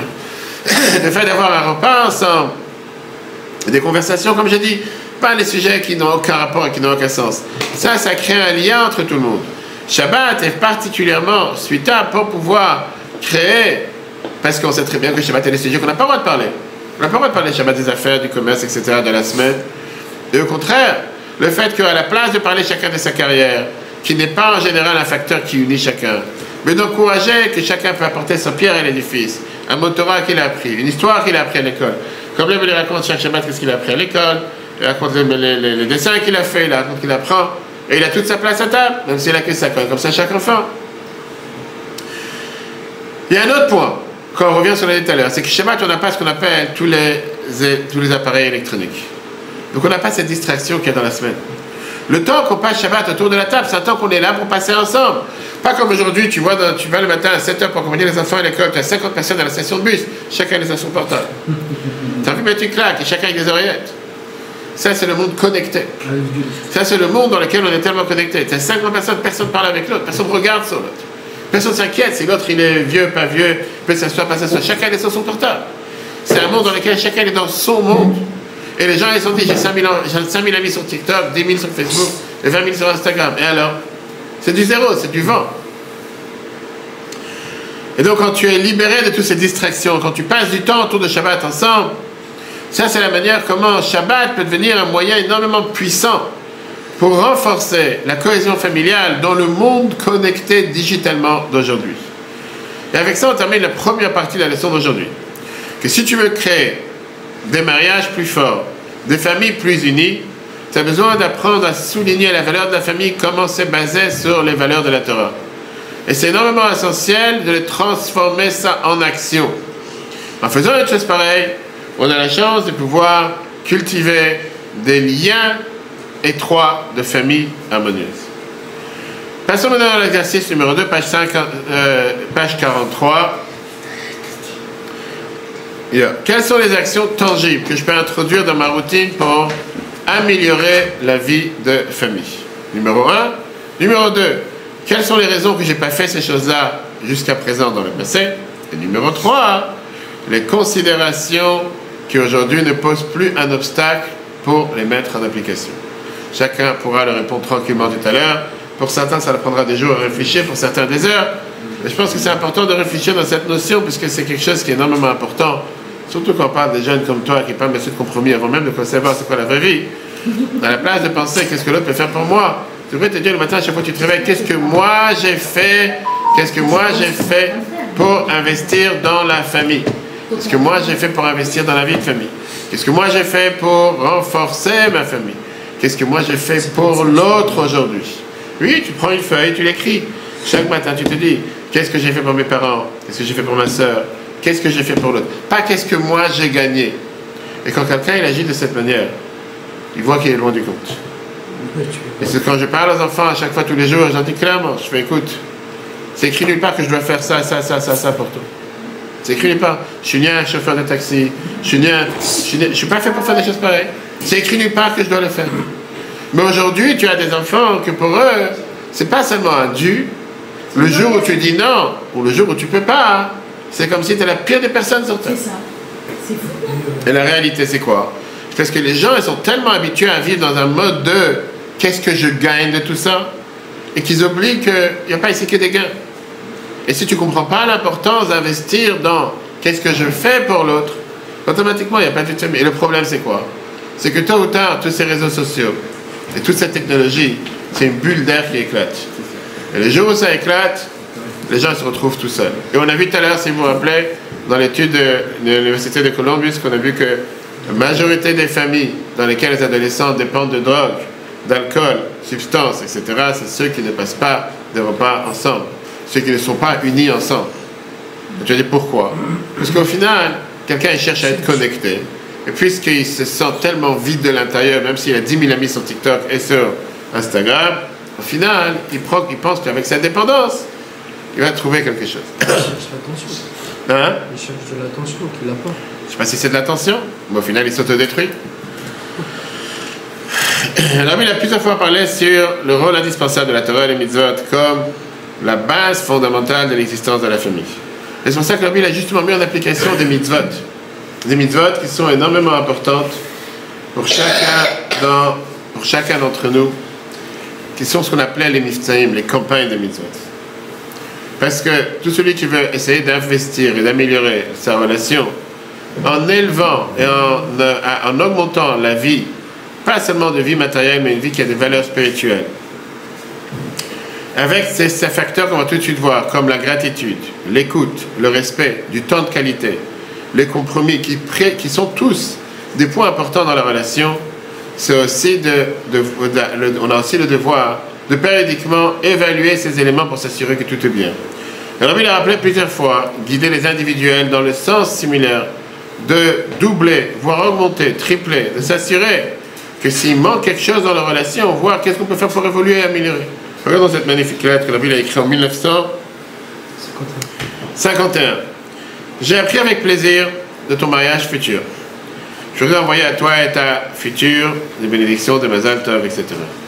C'est entre autres, on dit, de souligner le fait que du moment du mariage, une nouvelle ère commence dans la vie de deux personnes qui se sont unies pour construire ensemble une maison éternelle dans notre peuple avec postérité. Néanmoins, comme dans le cas de construire une maison, la chose la plus importante, même pour ceux qui attachent énormément de valeur à l'apparence extérieure et tout ce qui est les choses superficielles, ce sont les fondations solides sur lesquelles l'édifice peut exister. À plus forte raison quand on parle d'une maison spirituelle. L'importance et les conditions vitales ne sont pas trouvées dans les aspects superficiels, mais dans la réhabilité, dans le caractère des choses matérielles qui peuvent se maintenir avec n'importe quel temps et n'importe quel courant, que ce soit des tempêtes ou quoi que ce soit. J'avais dit, qu'est-ce que ça veut dire? Les fondations solides d'une maison juive, je n'ai pas besoin de t'expliquer, parce qu'à travers les âges, à travers les temps, la Torah et les mitzvot étaient les fondations solides de notre peuple. Et ça a donné ça a donné le courage et la force de pouvoir surmonter les persécutions inhumaines les plus terribles. Et le test à l'autosacrifice et martyr qui a pu, les limites du martyr et l'autosacrifice de chacun d'entre nous. Cette force, le don de soi de la Torah et les mitzvot a fait en sorte qu'on était totalement indestructible. Et donc, j'espère et je souhaite, je suis confiant que toi et ta partenaire, vous allez construire cette maison depuis le départ avec des fondations solides de la Torah et les mitzvot, que ça, c'est la détermination qui ne peut pas être bougée pour pouvoir faire en sorte de la maison, que vous ayez une maison juive dans tous les moyens. Ça va vous assurer la vraie joie et la joie juive. Dans beaucoup de lettres, Rabbi fait allusion justement au fait qu'un mariage, on appelle ça binyan adeyad, un édifice éternel. Binyan, pourquoi on parle ça d'un édifice? Pour nous dire que pour une maison, il faut avoir ce qu'on appelle des fondations solides. Maintenant, on peut s'imaginer que celui qui a reçu cette lettre, il s'est dit la chose suivante: maintenant je vais me marier comme notre Chéritan. Je vais me marier et mon premier focus c'est quoi? C'est de pouvoir nourrir la relation. Comment la notion de Torah et Mitzvot rentre, c'est un facteur dans cette équation. Qu'est-ce qu'il y a dans cette fondation qui peut améliorer ma vie de famille? Et ils peuvent se dire que, ok, le rabbi de toute façon c'est ce qu'il avait l'habitude de faire à chaque fois. En réalité, le rabbi croyait énormément que le judaïsme c'est la meilleure fondation de la maison juive. Parce que pratiquer la Torah et les mitzvot, c'est pas seulement bien pour le judaïsme, c'est vital pour la relation de la famille. Pourquoi? Pourquoi c'est énormément important? Comme on l'a vu dans la leçon 1 de la semaine dernière, qu'on peut revoir sur le Torah.fr, la Bible nous enseignait qu'il n'y a pas de différence entre le monde matériel et le monde spirituel. Et quand on comprend une chose pareille, on comprend comment le bien-être financier d'une personne dépend de son bien-être spirituel. On va en parler longuement, si Dieu veut, la semaine prochaine, quand on parlera de tout ce qui est la santé physique. Et ça, c'est énormément important qu'on parle dans la vie de famille. Parce que cet aspect de la vie, comme tout le reste, demande à chacun d'entre nous d'avoir la bénédiction divine pour réussir. Quand on est plongé, quand on est connecté dans une vie de Torah et Mitzvot, on ouvre les vaisseaux et les moyens de la bénédiction de Dieu. Que ça fait une fondation de famille optimale, nécessaire, réussie. Comme Rabbi l'a dit une fois, quand il y a la paix entre le corps et l'âme, ça fait la paix entre les épouses de manière beaucoup plus simple. Merveilleuse lettre. Rabbi l'a écrit en 1975. Rabbi dit justement à un homme, à un mari, qui est plus pratiquant que sa femme, d'être agréable et d'être harmonieux. Prends en compte ses sentiments. Ne lui donne pas l'impression que tu as un désir d'être son boss, d'être son patron, en lui montrant que c'est toi le patron de la maison. On a vu, il a constamment accentué le fait que faire la Torah et les mitzvot, ça doit être fait avec joie, avec enthousiasme. Tu n'es pas là pour diriger l'autre, tu n'es pas là pour enseigner l'autre, tu n'es pas là pour éduquer l'autre, tu n'es pas là pour rabaisser l'autre, tu n'es pas là pour juger l'autre, tu es là pour être heureux avec l'autre. Et donc ça explique aussi une explication psychologique pourquoi la Torah et les mitzvot sont la base de tout ce qui est à la maison. Parce que les relations humaines demandent, ce qu'on a dit tout à l'heure, des points de connexion. Ça, c'est exactement le dessin que l'Ébé a fait. Le dessin, exactement le même. Ces points de connexion peuvent être parfois constitués par les membres de la famille en donnant à chacun le besoin nécessaire et la sécurité nécessaire. Néanmoins, cette connexion peut être aussi par ça qu'on aide et qu'on amène un support émotionnel à chacun. On aide chacun à actualiser ses ambitions individuelles, à collaborer justement pour atteindre le même but. Néanmoins, ça se fait à travers la famille, comme on va tout de suite voir. Maintenant, une relation qui est fondée seulement sur la satisfaction des besoins fondamentaux, ou pour pouvoir avancer avec mes propres besoins, peut être semée de discorde. Quand chaque membre de famille est centré que sur lui-même, ses besoins ou ses désirs peuvent s'opposer, ça montre les graines et le conflit du désaccord. C'est impératif, donc, de ne pas lier notre relation à seulement nos besoins. Notre fondation doit consister en quelque chose qui nous unit.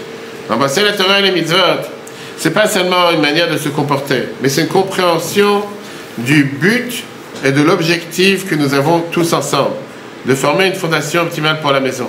quand les membres de famille collectivement s'engagent à mener une vie qui est orientée vers un but, à ce moment-là, ils transcendent toutes les barrières et les désirs individuels et leur ego. Le point mort de l'égocentrique de son propre intérêt est diminué et ça laisse d'espace pour l'épanouissement mutuel.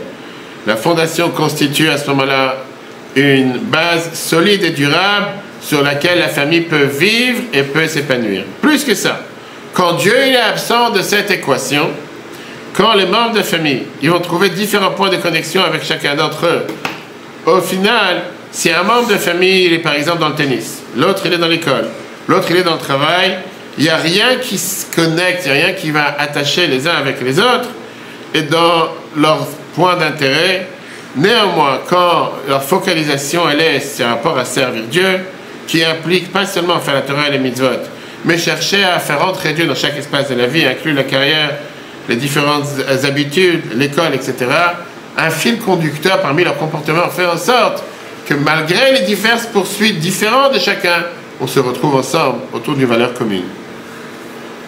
Donc c'est pour ça que dans la partie précédente du cours, on a discuté sur la signification de la famille pour Dieu. On a aussi vu une autre perspective essentielle qui était la signification de Dieu dans la famille. Néanmoins, et là on arrive à un point important, il y a beaucoup de familles qui n'ont pas été élevées avec les valeurs de la Torah et les mitzvot. Et donc, pour eux, ce n'est pas une option pratique. Le Rabbi a pour ça proposé des conseils pratiques, en commençant à mettre en application une seule mitzvah. Que ça, ce soit la base de la vie de famille, et comprenant que grâce à une mitzvah, on avancera avec d'autres mitzvot. C'est pour ça qu'en 1974, quand Rabbi a parlé sur le sujet de la famille qu'on a vu jusqu'à présent, Rabbi a introduit 5 des premiers mitzvahim, 5 des premiers mitzvot, campagne de la mitzvot, dans la vie de la famille. Et l'année d'après, il a rajouté encore 2. Et là, on les a par exemple, on les avait dans la page 46. On voit, comme on a dit tout à l'heure, l'importance d'une mitzvah. Rabbi a parlé sur la tzaka. Le fait que chaque maison doit avoir une boîte de tzaka, ça rappelle à la maison de donner la tzaka tous les jours, à part Shabbat et fête. Et c'est aussi la raison pour laquelle Rabbi voulait qu'il y ait une boîte de tzaka attachée dans le mur de la cuisine, attachée dans le mur du salon, pour s'assurer que quand on rentre dans la maison, la première des choses qu'on voit, une boîte de tzaka qui veut dire penser à l'autre. Deuxièmement, Rabbi a voulu chercher que la maison soit pleine de livres de Torah. D'abord, bien sûr, avoir le minimum, un Sidour, Teilim, Chumash, etc. Mais le fait d'avoir des livres sacrés dans la maison, ça pouvait renforcer la volonté de vouloir apprendre. C'est pas juste d'avoir des livres pour être sur l'étagère. La mezuzah, un juif doit avoir des mezuzot cachères à chaque porte de la maison. Les mezuzot, il fallait vérifier périodiquement pour s'assurer qu'ils soient cachères. Chaque juif a le devoir d'apprendre la Torah dans la maison. Les couples sont encouragés d'organiser des cours de Torah ensemble. Père et mère doivent apprendre la Torah avec leurs enfants. Cinquièmement, les femmes et les filles juives allumaient les bougies de Shabbat avant le coucher du soleil pour s'assurer que la maison est illuminée avec la lumière de Shabbat. Kashrut, les juifs ont le devoir de manger kasher et d'avoir une maison kasher. Il y a beaucoup de gens qui achètent de manger kasher, mais que la maison n'est pas forcément kasher. Et bien sûr, la pureté familiale, les couples mariés d'après la halakha, de pouvoir observer les lois des puretés familiales. Ces campagnes, ils sont là pour aider justement à donner un accès important à chaque juif, de créer la maison avec des fondations durables, même si eux-mêmes ne sont pas encore totalement pratiquants. Dans cette vidéo qu'on va tout de suite voir, il faut voir comment la Bible conseille à plusieurs personnes d'introduire certaines de ces mitzvot dans leur maison et dans leurs relations.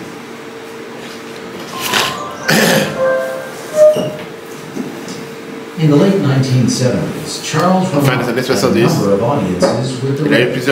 During one of these meetings, he asked the Rebbe about something he was struggling with. Il a demandé à Rabbi quelque chose qui dure avec.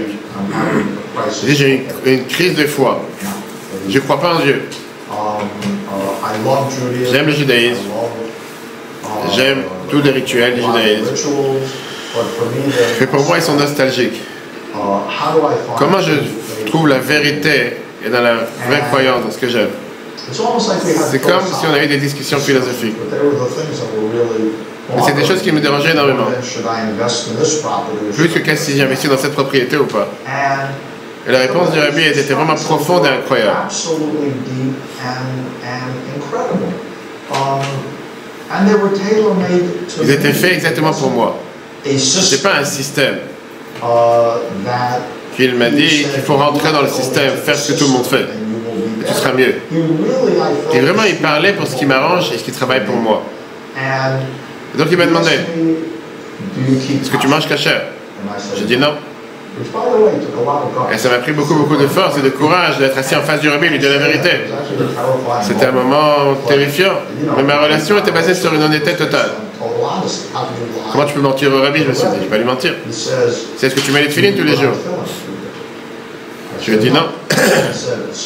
Il dit donc, je te demandais de faire une chose.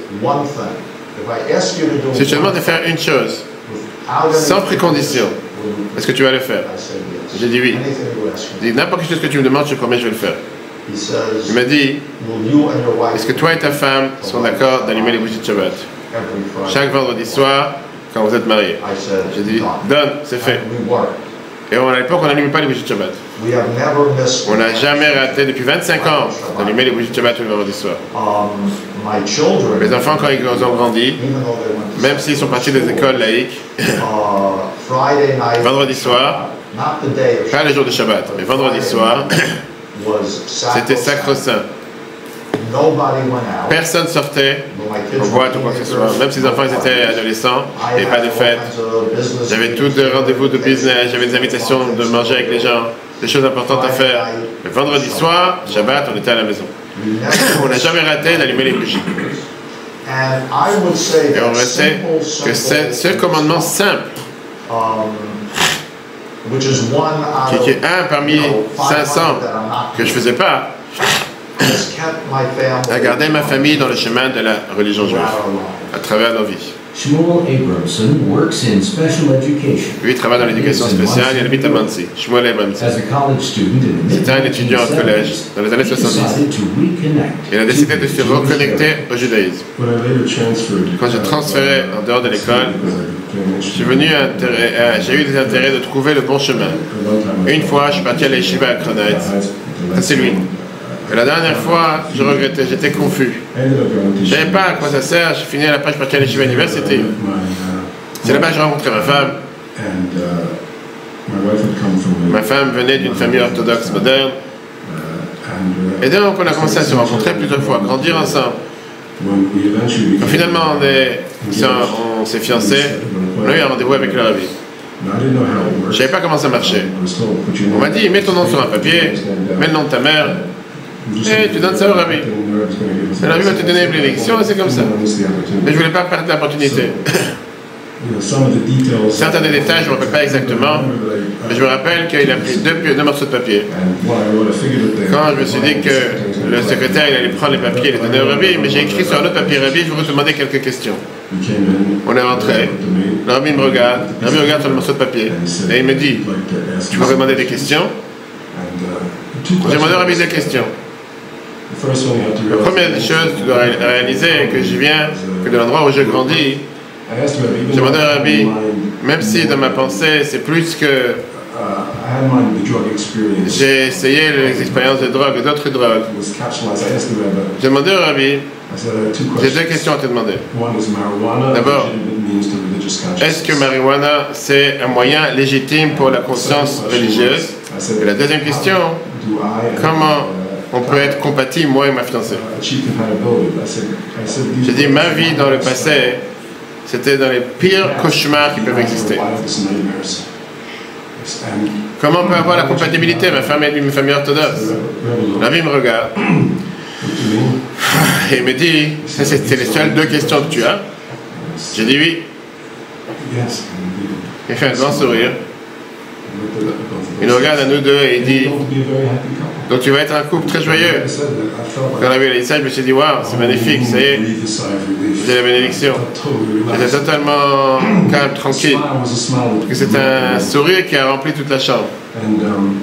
Alors, Rabbi, quand il a dit une chose pareille, que tu vas être un couple très très joyeux, ça fait maintenant 36 ans de mariage. C'est vrai. Rabbi a répondu à la première question. Et la deuxième question. Il a dit par rapport à la question de compatibilité, et donc on doit avoir un but commun. Mon but, il m'a dit, c'est de renforcer ma femme dans la Torah et dans la pratique. Son but, c'est de me renforcer dans la Torah et dans la pratique. Et ça serait bien qu'on s'assoie, on apprend ensemble. Parce que moi, j'ai un manque de tout ce que j'ai passé jusqu'à présent, qu'on apprenne le code de loi juif, l'abrégé. Et il a dit, je pense que c'est aussi en anglais, on peut l'apprendre aussi en anglais, qu'on s'assoit, qu'on apprend ensemble.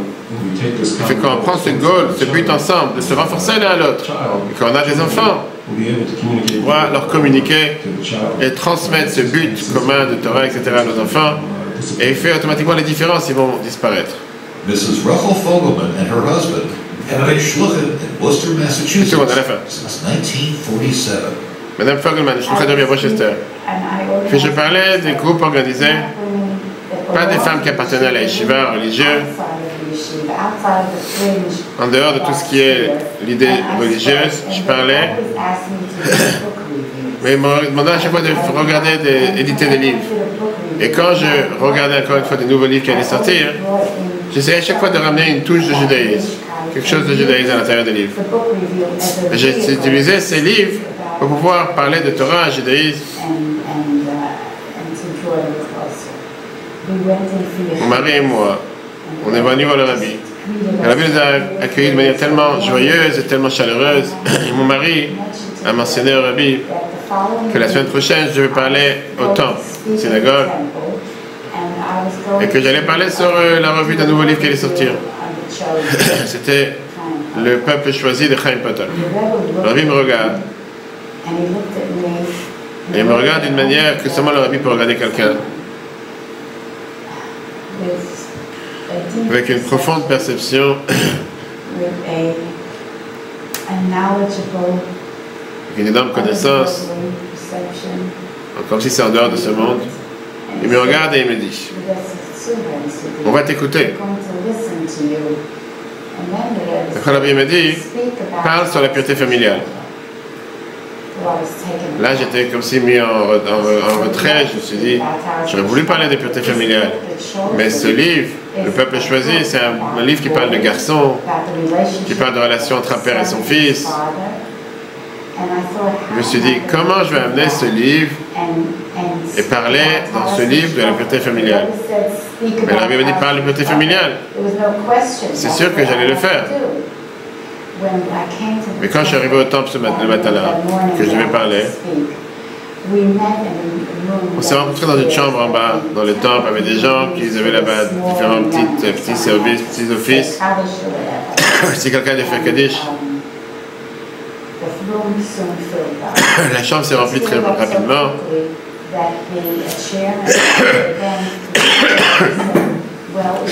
C'est que le représentant m'a dit qu'il faudrait aller en haut, dans la grande salle. Mais dans cette très très grande salle, il y avait environ 1000 personnes. C'était énorme. Et la chambre elle a commencé à se remplir énormément. Elle se remplissait encore plus, jusqu'à ce qu'on pouvait juste être debout. Et donc j'ai dit ok, je vais faire ce que la vie m'a demandé. D'abord j'ai parlé du livre de Chaim Potok. Il a écrit la scène, qu'est-ce que ça veut dire. Et après j'ai mentionné, vous avez réalisé que dans ce livre il n'y a pas de femme. Vous avez réalisé que la femme du père n'est pas mentionnée dans ce livre. La mère du garçon n'est pas amenée à la lumière. Et qu'il n'y a pas de relation entre homme et femme. La raison pourquoi il n'y a pas de relation dans ce livre, c'est parce que pour toucher ce sujet, il faudrait un livre entier. La relation entre un homme et une femme dans la vie juive est sainte et précieuse. Elle est basée sur pureté familiale. Et donc j'ai commencé à expliquer ce sujet-là. Qu'est-ce que pureté familiale voudrait dire? Et pourquoi c'était un manque, c'était un défaut dans ce livre et un défaut dans beaucoup de vies de famille. Parce que les gens ne sont pas au courant de l'importance de la pureté familiale. L'audience, elle était électrifiée. Les gens, ils m'appelaient, les femmes m'appelaient. Où est le mikvé le plus proche?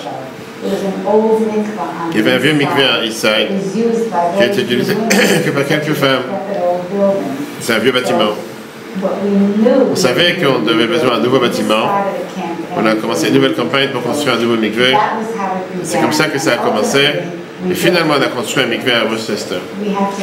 On doit réaliser que les forces que Dieu a données à chacun d'entre nous, c'est ce que le Rabbi voyait à l'intérieur de chacun d'entre nous. Et il nous a donné les forces et les moyens de pouvoir être force, avoir la force de nous diriger dans ces manières, avec la force qui amène les fruits de nos efforts.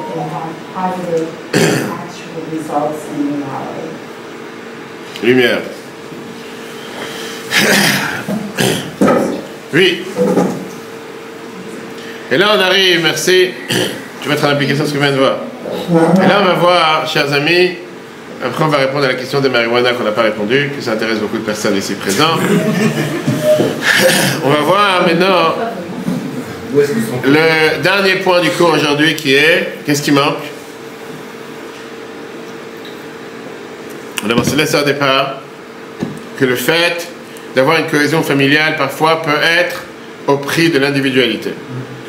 Parfois, il y a des membres de famille qui peuvent se sentir totalement néglectés, totalement mis de côté ou non appréciés en tant qu'individus. On va voir cette magnifique lettre que la Bible a écrite à un dirigeant du gouvernement israélien sur le sujet des kibbutzim en Israël. La Bible a expliqué le fait qu'un groupe doit fonctionner comme une plateforme pour le développement individuel. Que chaque enfant de la famille a son individualité qui doit être mise en valeur. C'est-à-dire tout ce qu'on a dit jusqu'à maintenant, c'est comme si on dit maintenant le contraire. C'est pas le contraire. C'est les deux vont ensemble. Parce que jusqu'à maintenant, on a vu comment surmonter les obstacles pour faire en sorte qu'il y ait la cohésion familiale. Maintenant, on va essayer de parler du challenge qui est totalement opposé. Parce que quand tu mets l'impact sur essayer de fusionner les individus en tant qu'une seule collectivité, parfois ça peut avoir des effets totalement contraires. Parfois ça peut mettre que les individus dans la famille peuvent percevoir comme si c'est un danger pour leur identité personnelle. Ça engendre le fait de ne pas se sentir individuellement ou uniquement reconnus pour leurs valeurs. Une telle situation peut parfois amener des mauvaises conséquences. Le Rabbi parle de ce problème-là. Au XXe siècle, au début du XXe siècle, beaucoup qui ont fait à l'époque Aliyah en Israël, ils venaient des antécédents socialistes et ils voulaient vivre dans leur nouvelle maison avec un modèle de ce qu'on appelle une coopération égalisée. Des centaines de kibbutzim se sont développés à l'époque dans le pays. Les premières années, les kibbutzim étaient exclusivement des coopératives. Les individus n'ont pas cherché à développer leur talent ou leur passion, mais ils sont partis travailler pour n'importe quel poste et n'importe quel devoir qui était demandé dans le kibbutz. Les membres du kibbutz n'étaient pas payés pour leur travail. C'était le gain collectif qui était important. Mais non, ça a organisé de faire disparaître des groupes d'individus en tant qu'une force collective, en tant qu'une force cohésive qui a aidé à pouvoir développer le pays. En 1964, la Bible écrit une lettre à M. Kadish Lutz, qui est décédé en 72, politicien israélien qui était aussi le ministre de l'Agriculture entre 55 et 59. C'est aussi le speaker de Knesset, le porte-parole de la Knesset, entre 1959 et 1969. Il a envoyé au Rabbi une lettre, son livre Avnei Derech, sur la vie des kibbutzim. Le Rabbi lui a répondu quels sont les dangers et parfois quels sont les différents inconvénients qui peuvent arriver à un kibbutz collectif. Quand on lit cette lettre, on va voir comment le Rabbi essaie encore une fois d'accentuer la structure de famille. Regardez dans la page 47, 10a. Et notre Kodesh 23, le Rabbi dit que la Gemara Sanhedrin, page 38, nous dit de la même manière que les visages ne sont pas les mêmes, les pensées, les manières de penser ne sont pas les mêmes. Et c'est pour ça qu'un individu, il peut trouver satisfaction et perfection quand on lui donne la possibilité d'agir avec toute sa force et de manière entière. C'est pas ce qui se passe quand tu as ensemble dans une société, ensemble dans un seul but collectif, mais dans le domaine individuel dans lequel il est mieux que tous ses amis. Parce que ça, c'est son essence. De l'autre côté, l'homme ramène, on sait qu'un humain différent d'un animal ne peut pas vivre seul. Un humain, comment Dieu l'a créé, il ne peut pas vivre tout seul. Il cherche une vie de société à travers laquelle il pourra atteindre la perfection. Et donc, comme on vient de voir, ça c'est la grande différence. La grande différence qu'il y a entre les êtres humains et les animaux. Un animal, une fois qu'il est né, il tombe de ventre de sa mère. Et qu'est-ce qui se passe après? Il marche. Parfois, il se sépare de la famille. Il est totalement indépendant. Et la vie est belle. Un humain, depuis la seconde qu'il naît, la Torah, Dieu, il a fait en sorte qu'il soit dépendant. Tu ne peux pas, tu es obligé de vivre avec les autres. Mais tu dois aussi pouvoir exprimer ta personnalité, ton identité, tes caractères, tes spécifiques qualités que tu as différentes des autres. Regardons dans le texte 10b, page 49. Et donc Rabbi dit, de l'autre côté, vivre de manière collective, c'est essentiel, parce que ça donne une structure à plusieurs personnes de pouvoir partager des ressources avec les choses importantes qu'on peut obtenir. Beaucoup plus que si c'est quelqu'un qui va avoir seulement ses forces individuelles. De l'autre côté, vivre ensemble n'est pas un but en soi. C'est un stage qui vient préparer au développement de chaque personne et l'individualité de chaque personne. Et la spécificité de chaque personne permet à réaliser le meilleur qu'il y a chez chaque personne de la meilleure manière possible. Plein de fois, Rabbi dit, et la majorité des fois, le fait de vivre ensemble, comme dans un kibbutz, ça peut parfois, ça engendre une contradiction interne contre l'ordre et contre le règne qui se met de vouloir forcer l'individu en tant qu'individu et le transformer en tant que partie du groupe. En deux mots, que l'individu n'a pas son mot à dire. Maintenant, si l'individu il sait que ça, c'est seulement une préparation pour son développement, et ça, c'est seulement une manière de lui laisser la possibilité de pouvoir arriver à des gains individuels beaucoup plus grands, par ça qu'on va le libérer de soucis à un niveau tout au début, par ça que ses besoins sont pris en charge, par ça qu'il vit et il agit en tant que de groupe, mélangés tous ensemble. Pas seulement que ça va pas seulement annuler sa contradiction naturelle, mais ça va vouloir justement le renforcer à agir collectivement, parce qu'il sait que ça ne vient pas effacer son identité, mais ça vient seulement essayer de faire développer son identité beaucoup plus tard. Pour l'instant, tu dois agir en tant que groupe, mais une fois que tu vas grandir, tu vas pouvoir exprimer ton individualité et ta particularité à travers ta spécificité que Dieu t'a donnée. Et donc, c'est une énorme erreur de supprimer l'individualité et d'élever le collectif comme un but ultime. Avec cette sagesse de la Torah et l'Agmara, le Rabbi nous montre comment les communautés humaines ont une énorme importance, une énorme signification, mais le but, c'est pas de soumettre l'individu, mais de nourrir et de renforcer l'individu à pouvoir grandir lui-même. C'est exactement la même chose quand tu parles de la famille. La famille donne un support essentiel pour les besoins les plus basiques d'une personne, que ce soit les besoins psychologiques, les besoins émotionnels, comprendre le but dans la vie et beaucoup plus, donner la possibilité à chacun de pouvoir fleurir en tant qu'individu unique avec les intentions que Dieu a données à chacun d'entre nous. Quand on revient avec l'analogie qu'on a vue tout à l'heure, le nom de Dieu, qu'on a vu tout à l'heure qui est représenté par la famille, quand on combine ces 4 lettres ensemble, on a cette individualité qui forme le nom de Dieu. De la même manière que quand on perd une des 4 lettres, automatiquement on perd le nom de Dieu.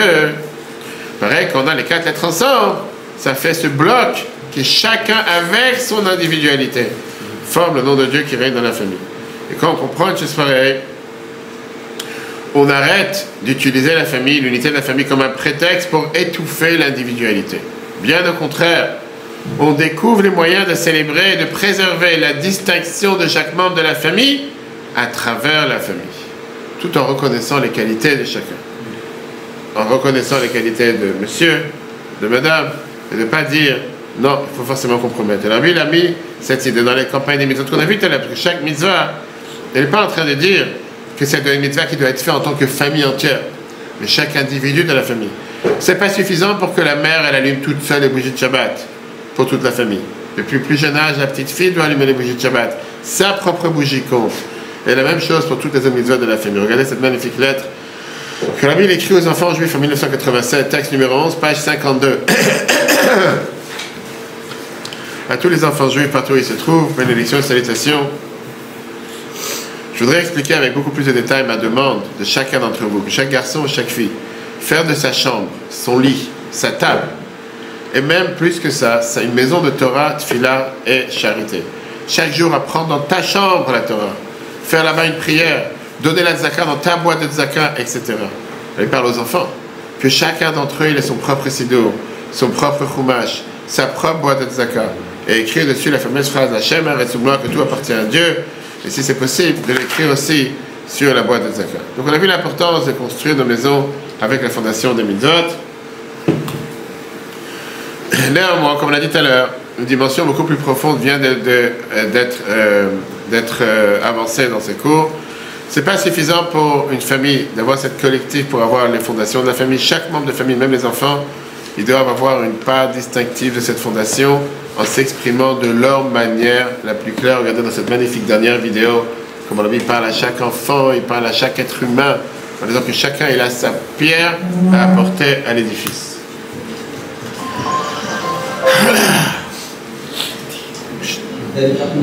Lui demande à la fille, tu allumes les bougies de Shabbat? Elle dit non, la mère. Mais ce serait bien qu'elle commence à allumer les bougies de Shabbat. Et quoi, avant le mariage? Elle dit oui, avant le mariage, c'est la coutume. Et le meilleur point, c'est que ça va lui aider pour son mazal de rayonner. Même avant le mariage. Tu demandes une bénédiction pour avant le mariage? Elle me dit, bonne nouvelle. Donne ça à la tzaka. Une double portion de bénédiction. Elle parle à cette fille. Est-ce qu'elle a lu les bougies de Shabbat? Elle lui demande si elle a lu les bougies de Shabbat. Il dit non. Il dit mais elle va faire, elle va faire. Elle dit quand tu commences à allumer les bougies de Shabbat, donne ça à la charité. Quel âge elle a cette petite fille? 2 ans. Elle avait dit, elle a déjà commencé à allumer les bougies de Shabbat. La mère a dit oui, mais donne à la tzaka le prochain vendredi. Petite fille de 2 ans. Bénédiction et réussite. Bonne nouvelle. Rabbi regarde la petite fille. Il rappelle la petite fille. Est-ce que tu as lu les bougies de Shabbat? Il dit pas encore. Rabbi, alors qu'elle commence maintenant, je me dis à Tzeret. C'est justement les fautes et qu'elle donne ça à la tzaka. Et si elle veut qu'elle continue après. Elle a déjà 3 ans déjà. Elle peut le faire. Elle a dit, ils ont commencé à allumer les bougies de Shabbat avant qu'il faut. Mais tes enfants, alors qu'ils aient un bon mazal. 1987, Rabbi a reçu des milliers d'enfants avec leur boîte de tzaka. Rabbi a mis à chacun une pièce dans sa boîte de tzaka. Regardez. Rabbi demande à chacun de venir avec sa boîte de tzaka pour mettre une pièce dans la tzaka. C'est une fois unique. Rabbi demande à chacun de venir avec sa boîte. Bon, Rabbi montre à chacun de mettre dans la boîte.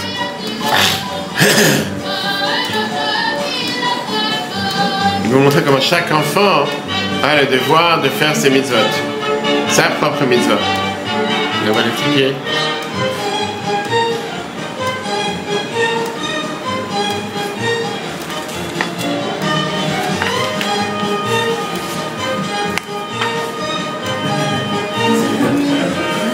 Comme les bébés.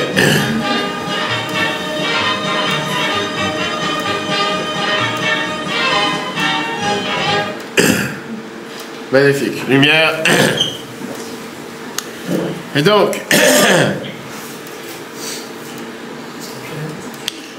le but, 87 exactement. Le but spirituel et physique sont étroitement liés. Quand chaque membre de la famille a sa propre boîte de tzaka, ça rend beaucoup plus sensible son talent, ses craintes, ses aspirations et ses faiblesses. Ça nous inspire à avoir une beaucoup plus grande appréciation du désir individuel et besoin de chaque membre de la famille. S'assurer qu'on n'est pas là pour s'homogéniser par les identités, mais on sert ici un but par centre pour nutrifier et cultiver l'exceptionnalité de chaque individu. Et ça s'exprime avec l'expression de la vie de famille en général. Pareil pour élever les enfants. La Torah te dit clairement qu'il faut élever les enfants dans son chemin. Le Chachamim te dit chaque chemin. Qu'est-ce que ça dit chaque chemin? Qu'on doit être capable de pouvoir créer un chemin qui est apte à chaque enfant. Pas parce que tu as plusieurs enfants que chaque enfant, tu peux élever tous les enfants de la même manière. Pareil dans la relation de la famille. On doit respecter le fait que chaque membre de la famille a sa personnalité unique, a sa force particulière, a ses faiblesses particulières, a sa mission spéciale dans la vie. Et quand tu fais une chose pareille, alors on est garanti d'avoir ce qu'on appelle la meilleure vie de famille et le plus grand bonheur dans la famille. Page 53, l'exercice de 4, pour mieux supporter l'individualité de ma famille, je peux introduire telle et telle chose. Deuxièmement, les raisons que je n'ai pas fait ça dans le passé. Troisièmement, pourquoi ça ne sera plus un obstacle à partir d'aujourd'hui. Conclusion, chers amis, du cours d'aujourd'hui. Dans la leçon d'aujourd'hui, on a pris un voyage pour découvrir les ingrédients essentiels pour nourrir des familles prospères et nourrir les relations. On a vu l'intelligence du Rabbi qui nous guide pour surmonter différentes considérations cruciales. Premièrement, on a appris qu'est-ce que ça veut dire de valoriser les concepts de la Torah qui sont intemporels de la famille. Et quand on adopte ces conseils-là, ça garantit à la famille une stabilité à la vie de famille. On a exploré la signification de prendre des conseils pratiques, comme par exemple le repas de Shabbat vendredi soir, pour favoriser l'unité de la famille. On a découvert aussi le lien profond que le Rabbi amène à la force de pouvoir illuminer notre maison avec les valeurs de la Torah. Ça ouvre une bénédiction et une fondation et une unité dans la famille. Finalement, on a vu l'idée que quand on crée des liens forts entre chacun, c'est crucial pour célébrer, honorer l'individualité unique de chaque membre de la famille. Mais avec tous ces détails, on a la possibilité, on est prêt de former des familles beaucoup plus robustes, beaucoup plus fortes, qui pourraient être dans les tempêtes du moment d'aujourd'hui et bénéficier de la continuité de notre peuple. La semaine prochaine, si Dieu veut, on parlera de la troisième leçon, qui est une leçon qui est malheureusement trop familière pour beaucoup, de la maladie physique et le traitement qui vient avec beaucoup de questions et dilemmes, de la maison, dans les hôpitaux, les patients, les physiciens. Des professeurs ont bombardé le Rabbi avec des questions par rapport à tout ce qui est la santé physique. Et on va voir les réponses du Rabbi. Un trésor de guide et de perspectives sont tellement profondes qui vient de cette approche holistique du Rabbi.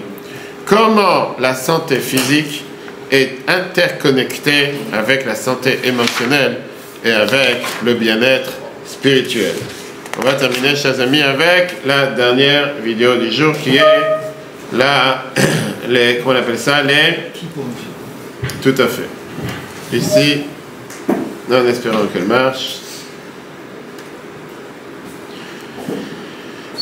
Leçon numéro 2, tout le monde est prêt? Récapitulons pour tout celui qui a dormi jusqu'à présent.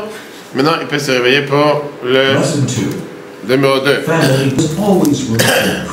Il peut toujours améliorer tous les sujets de sainteté et de bonté.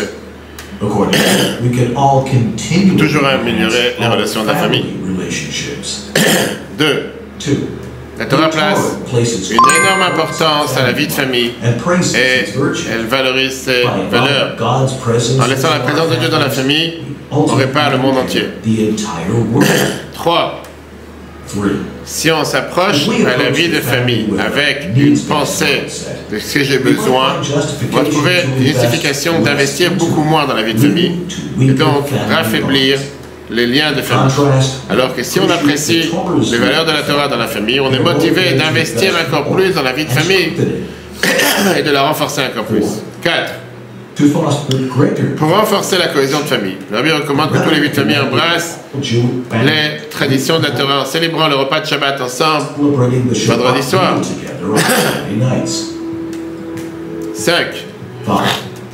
Le Rabbi a appris que le judaïsme donne la meilleure fondation pour une vie de famille stable.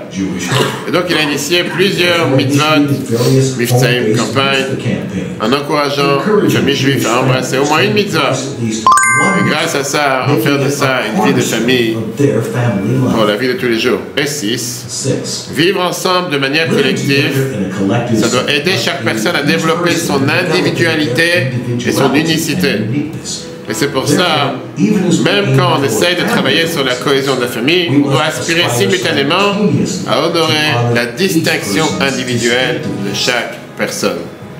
Voilà, chers amis, si Dieu veut, la semaine prochaine, on parlera sur la santé saine, comment c'est tellement important la santé physique étant connectée avec la santé mentale. Le cours sera replay sur etora.fr.